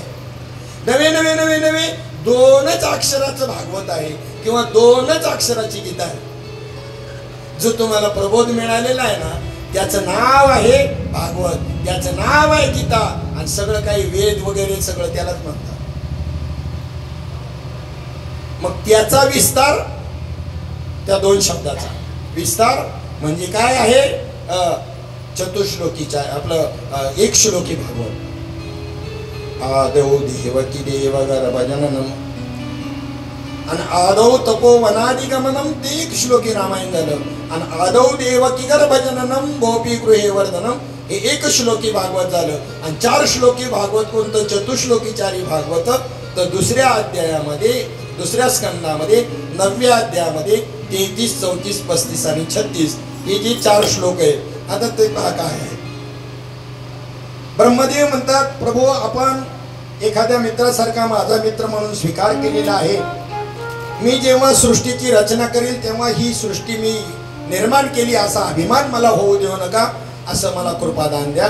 मग तुम्हाला काय माझ्याकडून सेवा करून घ्यायची ती करून घ्या, परंतु मला त्याचा अभिमान नाही झाला पाहिजे. मग भगवान म्हणतात, अनुभव भक्ती आणि साधनांनी युक्त असणारं गोपनीय ज्ञान मी तुला सांगतो. ज्याला श्रीमद भागवत म्हणतात ना ते मी तुला सांगतो. ते कसं आहे, कशाने युक्त आहे? मी ग्रंथ वाचून ग्रंथाच्या आधारे तुला सांगत नाही. भगवंत म्हणतात, हंसरूपातले भगवंत म्हणतात, जे अनुभवाने युक्त आहे. तो का म्हणे ते अनुभव प्रमाणे शब्दाचे गौरव. अनुभवाने युक्त आहे, जे भक्तीने युक्त आहे आणि जे साधनांनी युक्त आहे ते तू ग्रहण कर. माझा जेवढा, आता मग सांगायला सुरुवात केली की माझा जेवढा विस्तार आहे, माझं जे लक्षण आहे, माझी जितकी आणि जशी रूप गुण आणि लीला आहे त्यांच्या तत्वांचा तू माझ्या कृपेने योग्यरित्या अनुभव घे. आणि मग ही 4 श्लोक आलेले की सृष्टीच्या अगोदर केवळ मीच होतो. माझ्या व्यतिरिक्त स्थूल सूक्ष्म किंवा या दोहींचं कारण असणारं अज्ञान तेही सुद्धा नव्हतं. या सृष्टीच्या उत्पत्तीनंतर जे काही प्रतीतीला येत आहे तेही मीच आहे. या सृष्टीच्या उत्पत्तीच्या अगोदर जे होतं तोही मीच होतो. सृष्टी नव्हती तेव्हाही मी होतो आणि सृष्टी रूपाने आहे तोही मीच आहे. आणि प्रलयानंतर खाली जे शिल्लक राहील तेही मीच असेल. आदी मध्य अंती अवघा हरी एक, एकाचे अनेक हरी करी. हे प्रमाण म्हणजे 1 श्लोक आहे. म्हणजे श्रीमद भागवताचा अभ्यास केल्यामुळं नाथ महाराजांनी हरिपाठामध्ये या श्लोक या पद्धतीने एका ओळीत सांगितला. आदी मध्य अंती अवघा हरी एक. दुसऱ्या श्लोकामध्ये भगवंत म्हणतात, ज्याप्रमाणे चंद्र एक असून दोषाने त्याला 2 दिसतात, ज्याला तिरळेपणा निर्माण झाला, म्हणजे कावीळ जर नजरेमध्ये उचलली की त्याला काय दिसते? एका वस्तूच्या किती वस्तू दिसतात? 2 वस्तू. बुधवारी बाबाने मी एक दृष्टांत सांगायचं. एकाला कावीळ झाली, नजरेमध्ये उतरली आणि त्याला एकाचे 2 दिसायला लागल्यावर माणसाला धडकं द्यायला लागलं. ती मार खायची पाळी आली. डॉक्टरकडे गेला. डॉक्टर साहेब मला असा ते तिमिर दोष निर्माण झालेला आहे. एका माणसाचे 2 माणसं दिसतात. डॉक्टर म्हणले, तुम्ही 3 कशाला आले माझ्याकडे? म्हणजे डॉक्टरला एकाची किती दिसत होती? सांगा ना. आता स्त्रियांनी कीर्तन करू नये, यांना तिमिर दोष निर्माण झाला का दुसरं काय झालंय? मग त्या ठिकाणी असे डॉक्टर तुमचा उपाय करू शकतील का? नाही करू शकत. एक पेशंट म्हणला डॉक्टरला, डॉक्टर साहेब सांभाळून ऑपरेशन करा बरं, माझं पहिलंच ऑपरेशन आहे. डॉक्टर म्हणला, काय घाबरू नका, माझंही पहिलंच आहे. म्हणलं अजून घाबराल का? ते अजून धीर येईल त्याला. डॉक्टर जर म्हणला काय घाबरू नका, माझंही पहिलंच ऑपरेशन आहे, तर त्याला धीर येईल का? पेशंटला भेटायला जातात काही काही इबलिस माणसं अशी ना, त्यांना सेन्स नावाची गोष्टच नाही. मग त्या पेशंटला भेटायला गेलो, त्याला म्हणतात काय झालं तुम्हाला? नाही मला जरा थोडंसं अटॅक येऊन गेला. आणि सगळे आजार परवडले, भेटायला गेलेला म्हणतो, पण हे नाही रे परवडलं. म्हणजे ते गेलं, अवसानच गेलं त्याचं. उलट त्याला भेटायला गेला ना, मर घरी गाड, जाऊ नको. गेलं तर असं सांग, काय घाबरू नका, आता सगळं संशोधन व्यवस्थित आहे, बायपास होईल, सगळे तुम्ही ठीक व्हाल, असं सांगावं का भेटायला गेलेल्या माणसाने म्हणावं. कसं आजार असो की त्याला पहिलंच म्हणतं जाऊन बघा सगळं रे आजार परवडलं, पण हा नाही रे परवडला, मी आले ती तिथंच मरायची नाही.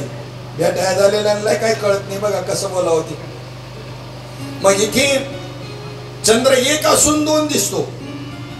कारण त्याच्यामध्ये हा दोष निर्माण झाला दृष्टीमध्ये. त्याप्रमाणे कोणतीही वस्तू नसून परमात्म्याच्या ठिकाणी तिचा भास होतो.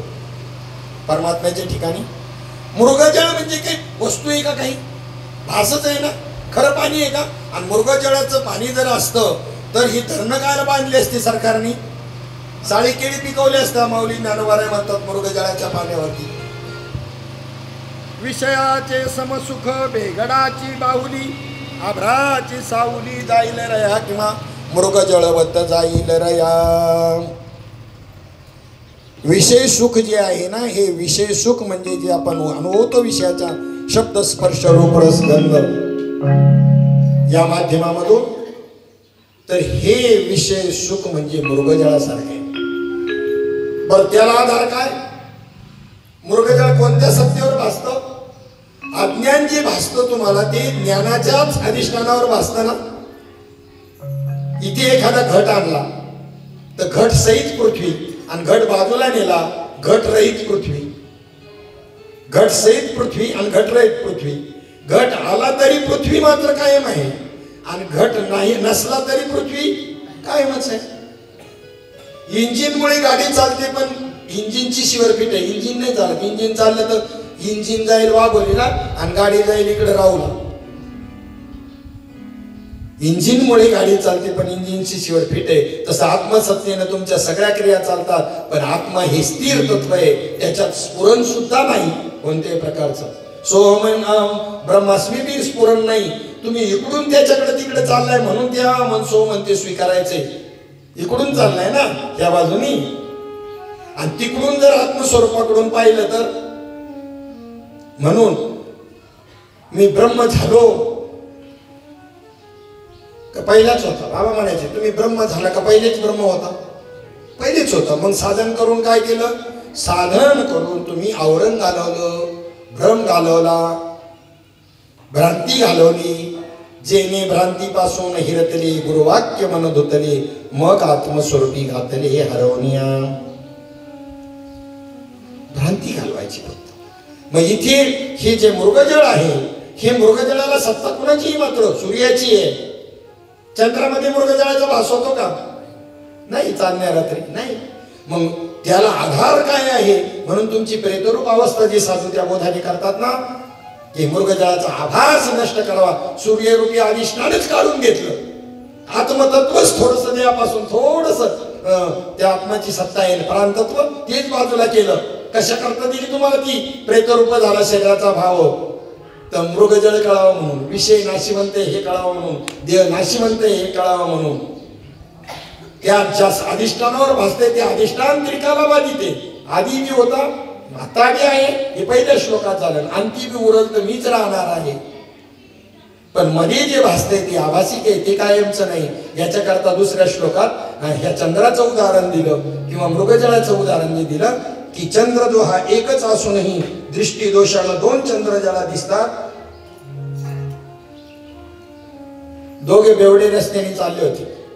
तहान लागली, आणि तहान लागली म्हणून त्या विहिरीच्या जवळ तिथं आले. बादली बी होती तिशी. म्हणले पाणी पिऊ, विहिरीचं पाणी पिऊ, ओढून आपलं बादलीनं.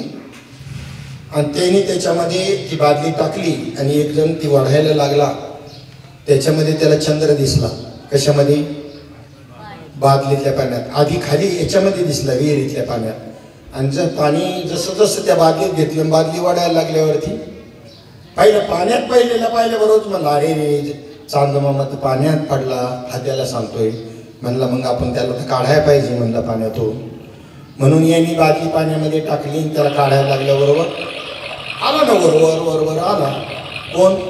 पाण्यात पडलेला चंद्र वरवर आला. वरवर आल्यानंतर ती जरा कपार होती, त्या कपारीला जी बादली लागली आणि ती बादलीची दोरी तुटली, तशी बादली आतमध्ये आणि हा पडला उताना. आणि याला वर चंद्र दिसल्यावर म्हणला निघाला. बघा आता ही मजा बेवडे बरे तशी त्याच्यावर आम्ही बेवडा न पिता आमची कंडिशन चांगल्या माणसांची. हे चांगल्या माणसांची कथा सांगतोय. बेवड्याची संपली तिथंच. काय त्यांच्या विहिरीमध्ये चंद्र पडला होता, काय त्यांच्या बादलीत चंद्र आला होता. आणि उताना पडल्यानंतर दिसला, निघाला. म्हणजे हरवलो हा काय आहे? भ्रम आहे. आणि सापडलो हा आहे ते भ्रम आहे. बाबा नेहमी एक दृष्टांत सांगायचे की म्हणे घरातून कधी हा गडी बाहेर नाही पडला, रिटायर झाल्यापासून. त्याच्या आधी जायचं पण त्याला अशी गर्दीत गेलं का भीती वाटायची, मग ते कधी जातच नसतं. पण एकदा पाहुणे घरी आल्यावर मालकीनीने सांगितलं मार्केट काही बाजूलाच आहे म्हणले, फक्त तुम्ही भाजी घेऊन या, तोपर्यंत मी बाकीचं सगळं स्वयंपाक करते. नाही नाही म्हणले, मग भीती वाटते. गेलो मी, जर चुकलो तर म्हणजे मग मी उपाय करते ना, तुम्ही घाबरू नका. त्यांनी युक्ती करायची ठरवलं की वेळ वाचेल, मग ह्यांचं मी उपाय करते. एक काळा धागा घेतला, त्याच्या उजव्या पायाच्या अंगठ्याला गुंडाळला, म्हणजे याच्यावर लक्ष ठेवायचं. कशावर? बस जप करीत त्याचा बोधाचा, काळ्या धाग्याचा, त्याच्यावर लक्ष ठेवायचं. निघाले आणि तेल भाजी आणायला बरं. आता काय तिथे एक दारुड्याचा खेळ चाललेला होता, सगळी जमा झालेली होती. आणि तिच्यामध्ये त्यांनी नवीन नागाचं पिल्लू आणलेलं. ती टोपली उलटल्याबरोबर ती गर्दीमध्ये घुसल्याबरोबर हे एक धाड पडल्याबरोबर त्याचा तो धागा तुटला. आणि सहज त्याचं लक्ष केलं, लागलं बॉम्ब लायला आणि गडबडा लोळायला. अष्टसात्री भावच झाली, गडबडा लोळायला लागला. कापे तो थरारी थरथर कापायला लागला, गडबडा लोळायला लागला, ओरडायला लागला, मी चुकलो, मी चुकलो, वाचवा वाचवा मला, मी चुकलो. शेजारी तिथे गेलो होतो मार्केटमध्ये, ते घरी येऊन सांगितलं म्हणले तुमचं ते ध्यान म्हणजे गडबडा लोळा ते, आणि मी चुकलो चुकलो. काय झाले त्याला? तिच्या लक्षात आलं काय झालं असं. तिकडून दुसरा काळा धागा घेऊन आली आणि त्या दोघांना धरायला सांगितलं. त्याच्या अंगठ्याला गुंडाळला आणि ओ काय झालं काय झालं? मी चुकलो. अंगठ्या का बघा, बघितलं तर धागा होता. सापडलं सापडलं, लागला आनंदाने उड्या मारायला, सापडलो सापडलो सापडलो. रडायची ती अवस्था आधी आणि नंतर हसायची ती अवस्था. दोन्ही भ्रमच आहेत का काय? म्हणजे हरवलो हवी भ्रम आहे आणि सापडलो हवी काय? भ्रम आहे. भ्रम असी पदाच्या ठिकाणी, आत्मस्वरूपाच्या ब्रह्मस्वरूपाच्या ठिकाणी कोणतीही अवस्था नाही.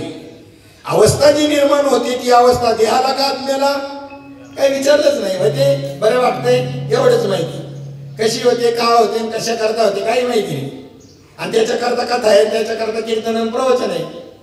योग्य आहे का बरोबर आहे, योग्य आहे का अयोग्य आहे, कुठपर्यंत व्हावी, कशी व्हावी काही माहिती नाही. चालू दे जोरात एवढंच माहिती, चालू दे जोरात, चालू दे जोरात, वारे चालू दे जोरात. या अखंडतेला कधी प्राप्त होणार नाही ते चालू दे जोरात. हा, मी निंदा नाही करत त्या गोष्टीचं, आम्ही तेच काम करतोय. पण शिजल्यावरही जाळ वाया जायची फळं तुकोबा काय म्हणतात. कुठपर्यंत जाळ घालायचा? शिजत पर्यंत. शिजल्यावर जळगावच, जळगावच. आणि सुगरण कशाला म्हणतात माहिती का? भात शिजवण्याची एक युक्ती आहे. 4 माणसं आहेत घरामध्ये, तेवढा भात शिजायला टाकला आणि तेवढ्यात 5वा एक पाहुणा आला, त्याच्याकरता दुसरा भात नाही गेली ती. त्या वेळामध्ये भात शिजायला टाकल्याबरोबर एक थोडंसं एक प्याला भर तांदूळ त्याच्यातच टाकते. काय अजून उकडीच येते त्याला आणि त्याच्यामध्ये टाकते. एका माणसाचं तो त्याच्यामध्ये शिजणार आहे, परंतु ते काय झालं की ते पात्र ते त्याच्यामध्ये तो दाटला भात एकच प्याला, पण तो माप फसलं तिचं. आता काय होणार आहे आता की त्या ठिकाणी खालून मात्र भात शिजत आला, म्हणजे काय झालं, जळगाव झालं त्याचं, म्हणजे जळाला. वरून मध्ये तरी त्याचं चिखलगाव झालं. आता कसं काय काय शिजवायचा वा? ती सुगरण होती, तिने काय युक्ती केली पहा. ही चिंतनाची रीत सांगतोय, भात शिजवायची नाही. तुम्ही चिंतन म्हणून ऐका, आम्ही भात म्हणून सांगतो. तुम्ही चिंतन म्हणून ऐकायचं, याला श्रवण म्हणतात. सांगताने सांगणाराने दृष्टांताने सांगायचं आणि ऐकणाराने सिद्धांताने ऐकायचं. आणि तो ज्या वेळेला त्या ठिकाणी ती काय करते मग की जाळ कमी करते. शिजवायचं कसं सांगतो, जाळ कमी करते आणि त्याला थोडंसं पाणी टाकते, दांडा देते कलथेनी असा, आणि दांडा देऊन त्याच्यावरती वरून झाकण ठेवते. जर एवढ्या वरच्या बाजूने एक थर शिजायचा राहिला असेल तर निव्वळ उरलेल्या वाफेवरती तो शिजतो. थोडीशी कसर राहिलेली नुसत्या वाफेवर शिजतो तो. त्याची अवस्था पहा भात शिजवताना. पहिल्यांदा आपण त्या ठिकाणी तांदूळ निवडून घेतले, टोपामध्ये पाणी घेतलं, त्याच्यामध्ये तांदूळ टाकले, असंच आहे ना. पहिलं काय करायचं, पाणी घ्यायचं आणि त्यात तांदूळ टाकायचे का? पहिलं तांदूळ घ्यायचं आणि पाणी टाकायचं आमचे वाद सांप्रदायिक वाद याच्यातच आहे, बाकी काही नाही. पाण्यात तांदूळ टाका, अगर तांदळात पाणी टाका, भात होण्याशी मतलब आहे. कोणी पाण्यात तांदूळ टाकतोय तो म्हणतो नाही असंच सांगितलं आमच्याकडून. दुसरा म्हणला तांदळात पाणी टाकायला सांगितलं आमच्याकडून. अरे दोन्ही ते वादाचा विषयच नाही असला पाहिजे. पाण्यात तांदूळ टाका नाही तर तांदळात पाणी टाका. भात झाला का भात झाल्याची होण्याशी मतलब ना. या वादाला काही अर्थ आहे का तुमच्या माझ्या या वादाला? कशात काय टाकावं? आता पहा अवस्था तपासायची बरं. पहिल्यांदा जाळ घातल्यानंतर पहिल्यांदा त्या ठिकाणी कोणती पहिली अवस्था पाण्याची? पहिल्यांदा काय तापणार? बोला काय तापणार पहिल्यांदा? अहो भात शिजवला का नाही तुम्ही? भात खाता की नाही? पहिल्यांदा काय तापणार? बोलतच नाही तुम्ही. हा काय शाबास. यांच्या पातेल्याला अजून काही झालेलं नाही, यांचं पाणी तापलं. मोठं आश्चर्याची गोष्ट आहे, जगातलं एक नंबरचं आश्चर्य. काय तापलं? यांचं पाणी तापलं पाणी. कसं? तोपर्यंत तापलं यांचं पाणी. बघा आता आश्चर्याचीच गोष्ट आहे मोठी. जी नित्याची गोष्ट आहे ती सांगता येणार नाही. ह्याच्यातलं कवा आम्हाला कळायचं? आणि कळल्याच्या भावात आहे आम्ही. आमचं आता काही राहिलं नाही. खरा ज्ञानी जो असतो ना त्या महात्म्यांनी म्हणावं अजून आम्ही विद्यार्थी आहे. परिपूर्ण स्थितीला 18,000 जसे श्लोक आहेत तसे 18,000 ओवे एकनाथी भागवताच्या. ह्या मुखोद्गत होत्या बुधवारी बाबांची. मुखोद्गत धन 4-4, 5-5 तास कीर्तन चालायचं. तो वैशिष्ट्य आहे की आम्ही बी आज 4-5 तास करू, पण ऐकणारे कंटाळून जातील, कोण झोपण. पण तेवढ्या वेळामध्ये वयस्कर माणसाचा पायाला कळ लागत नव्हती. ओरड तटस्थ होऊन म्हणजे हे जे लक्षण सांगितलंय का यमुने त्या ठिकाणी कृष्णाची मुरली वाजल्यानंतर यमुना वाहणारी यमुना तटस्थ होत होती आणि चला तो त्या ठिकाणी अस्थिर असणारा गोवर्धन पाघळत होता. म्हणजे जो घन पदार्थ आहे तो द्रवरूप होत होता आणि द्रवरूप होता तो घनरूप होत होता. हे बात त्या मुरलीचा महिमा आहे. मग त्या पद्धतीनं त्यांच्या त्या मुरलीच्या प्रभावानं महात्म्याच्या 5-5, 6-7 तास कीर्तन चालायची तरी कोणाला कंटाळा येत नव्हता. आम्ही 5-5, 6-7 तास त्यांच्याच कृपेने सांगू, परंतु पुढचं दृश्य वेगळं असेल. बऱ्याच जणांच्या समाध्या लागलेल्या असतील, म्हणजे तुमची लागली तशी नाही, झोपलेली असते. नाही तर कोणाची काय तर असं. चला पुढे. आणि मग त्या ठिकाणी पहिल्याच्या मध्ये तिन्ही त्रिकाला बाधित मी आहे. आधी होतो, मध्ये जे आहे तेही मी आहे ना अंती मी असणार आहे. सर्वाचा लय झाला आकाराचा तरी. आणि दुसऱ्यामध्ये सांगितलं का चंद्र जसा एक असून त्या ठिकाणी तो दुसरं म्हणून त्या ठिकाणी भास तयार होतो, किंवा नक्षत्रामध्ये राहू असून तो जर दिसत नाही त्याप्रमाणे आत्मा असून त्याची प्रतीती येत नाही, ती माझी माया. दुसरा श्लोक चतुश्लोकी भागवतातला. कशामुळे हे द्वैत दिसतं, भिन्नत्व दिसतं, दोन दिसतं, एक असूनही दोन कशामुळे दिसतं? मायेमुळं. काय कारण सांगितलं दोन दिसण्याचं कारण? द्वैताची झाडणी गुरुविन ज्ञानंत या काहीची कीर्तन घडेले नाही. दोन कशामुळे दिसतं? मायेमुळं. दुसरं कारण सांगितलं चतुश्लोकी भागवतामध्ये एक तत्व सर्व मीच परिपूर्ण एकतत्वाने नटलेलं असताना दोन दिसतं ही तुमची कल्पना आहे, जगत दिसतं ही तुमची कल्पना आहे, ही माझी माया समज. हा दुसरा श्लोक. त्याच्यानंतर तिसऱ्या श्लोकामध्ये सांगितलं प्राण्यांच्या पंचमहाभूत रचित लहान मोठ्या शरीरामध्ये ही आकाशादी पंचमहाभूतादी जी शरीरे कार्यरूपाने त्या ठिकाणी आहेत आणि त्यांच्यामध्ये प्रवेश झालेला दिसतो असं जरी आपल्याला वाटत असलं तरी त्या ठिकाणी ही पंचतत्व पंचमहाभूत अगोदरच इथे विद्यमान आहे. तुमचा देह बनायच्या अगोदरच इथे आहे. पहिल्यांदा जी निर्मिती केली ह्यांची निर्मिती ब्रह्मदेवानी नाही केली. पुढे येणार आहेत जी भागवताची 10 लक्षणे आहेत त्याच्यामध्ये सर्ग आणि विसर्ग ही जी दोन तत्व आहेत. तर सर्ग सृष्टी आणि विसर्ग सृष्टी म्हणजे काय? तर सर्ग सृष्टी म्हणजे ही ब्रह्मदेवानी निर्माण केलेली नाही, जी आदि तत्व आहे ना त्यांनी निर्माण केली. ही काय केलं? पृथ्वी, आप, तेज, वायू आणि आकाश हे 5 जे निर्माण केले हे 5 ब्रह्मदेवाने नाही निर्माण केले. याला सर्ग सृष्टी म्हणतात. आणि या 5 पदार्थ घेऊन त्याचं जे पंचीकरण केलं पंचीकरण करताना पृथ्वी जर एक भाग घेतला आणि बाकीच्या 4 तत्वांचे एक अष्टमांश एक अष्टमांश एक अष्टमांश एक अष्टमांश असे घेतले, त्यानंतर जलतत्व एखाद्या याच्यामध्ये व्याप्ती जलतत्वाची जास्त आहे तर त्याच्यामध्ये अर्धा भाग जलाचा असेल तर 4 तत्व बाकीची एक अष्टमांश पद्धतीने असतील. या जय जय सगळं या जय. असं पंचीकरण केलं त्याला विसर्ग सृष्टी म्हणतात. नीट आहे का? त्याला काय म्हणतात? जय. त्याला विसर्ग सृष्टी म्हणतात. म्हणून कृष्णलीलेमध्ये एक गोष्ट आली. या जय जय. कृष्णलीलेत आलेली गोष्ट पहा इकडे. आपली वेळ होत आलेली आहे. जय. थोडस लक्ष द्या. कृष्णलीलेमध्ये एक गोष्ट आली. ब्रह्मदेवाचा भ्रम तयार झाला. हा कृष्ण खरंच परब्रह्म आहे का? परीक्षा घेऊ. आणि त्यांचं भोजन चालू असताना गोपाळ सगळे बसलेले. तेवढ्यामध्ये जी गाई वासरं होती ती ब्रह्मदेवाने चोरून नेली. गाई वासरं कुठे गेली म्हणून गोपाळ पाहायला गेले. त्या गोपाळांनाही चोरलं. फक्त कृष्ण आणि बलराम वगळता इतर सगळे गोपाळ, त्या गोपाळांची गाई वासरं, त्यांच्या सगळ्या वस्तू ब्रह्मदेवाने सत्यलोकाला चोरून नेल्या. भगवंताच्या हे अंतर्दृष्टीने अंतर्ज्ञानाला लक्षात आल्याबरोबर तो खरंच देव होता. तो जसंच्या तसं झाला. ज्याच्या जे ते गोपाळ तोच झाला. बलरामाला नाही कळलं तर बाकीचं सोडा. बरोबर असणारा शेषाचा अवतार बलरामाला कळलं नाही. आणि ते गोपाळ, त्यांच्या गायी, त्यांचे घोंगड्या, जे वस्तू त्याच्या जसेच्या तशा कोण झाला?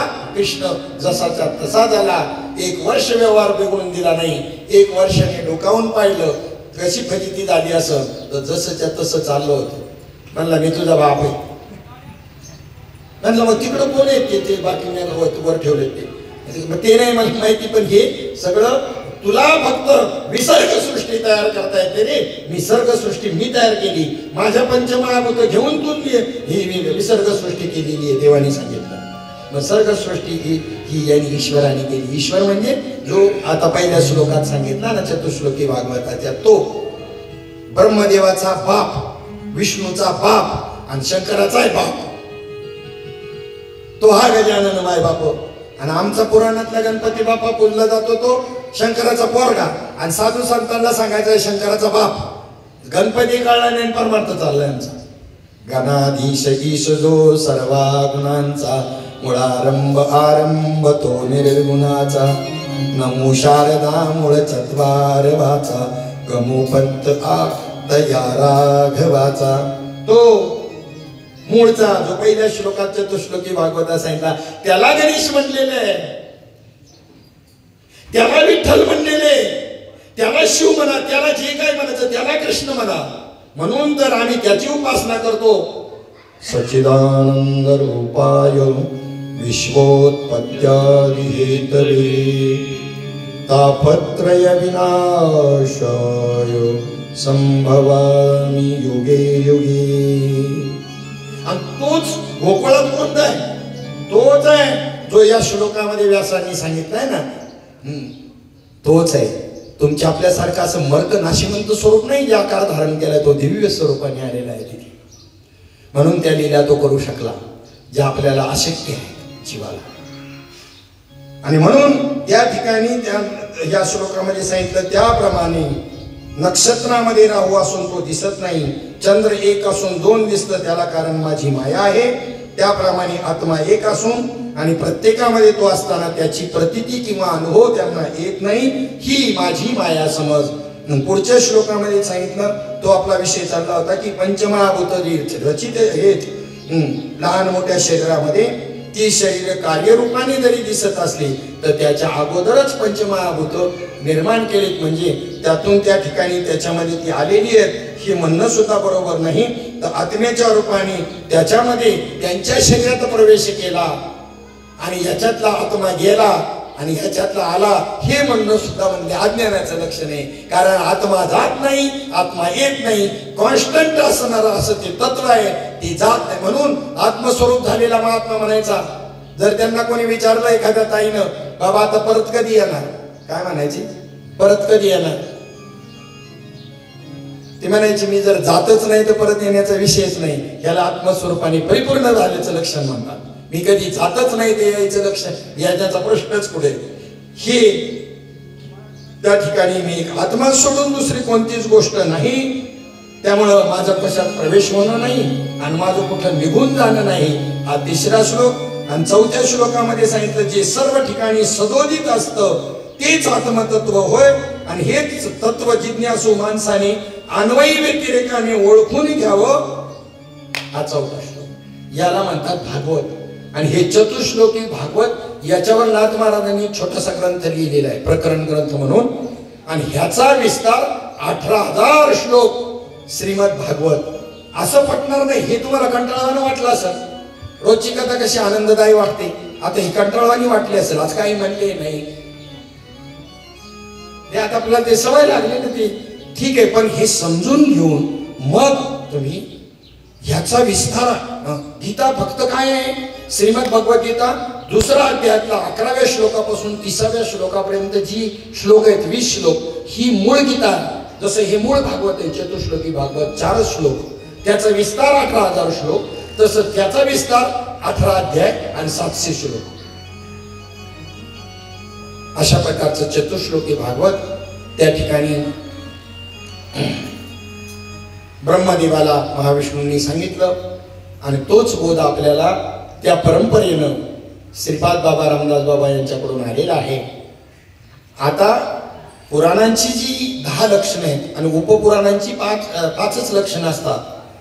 ती 5 लक्षणांनी युक्त असणारं पुराण ते उपपुराण, आणि 10 लक्षणांनी युक्त असणारं ते जे आहे ते महापुराण. आणि त्याच्यामध्ये हे भागवत बसतं, श्रीमद भागवत बसतं.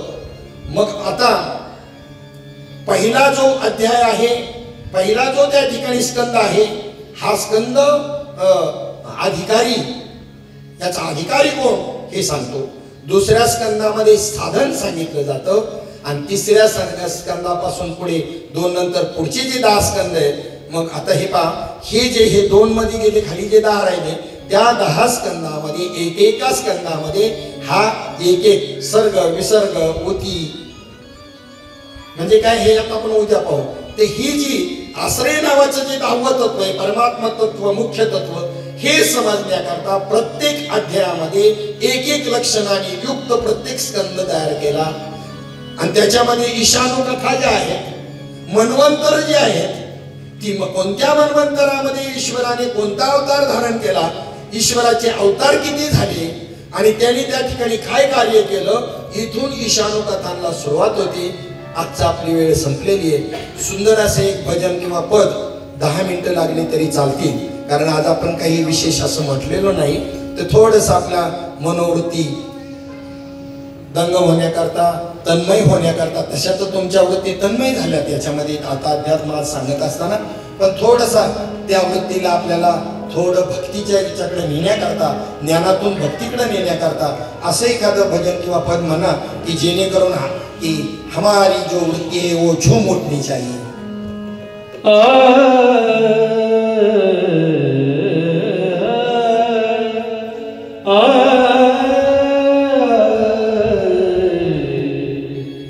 विठ्ठल विठ्ठल विठ्ठल विठ्ठल विठ्ठल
Shah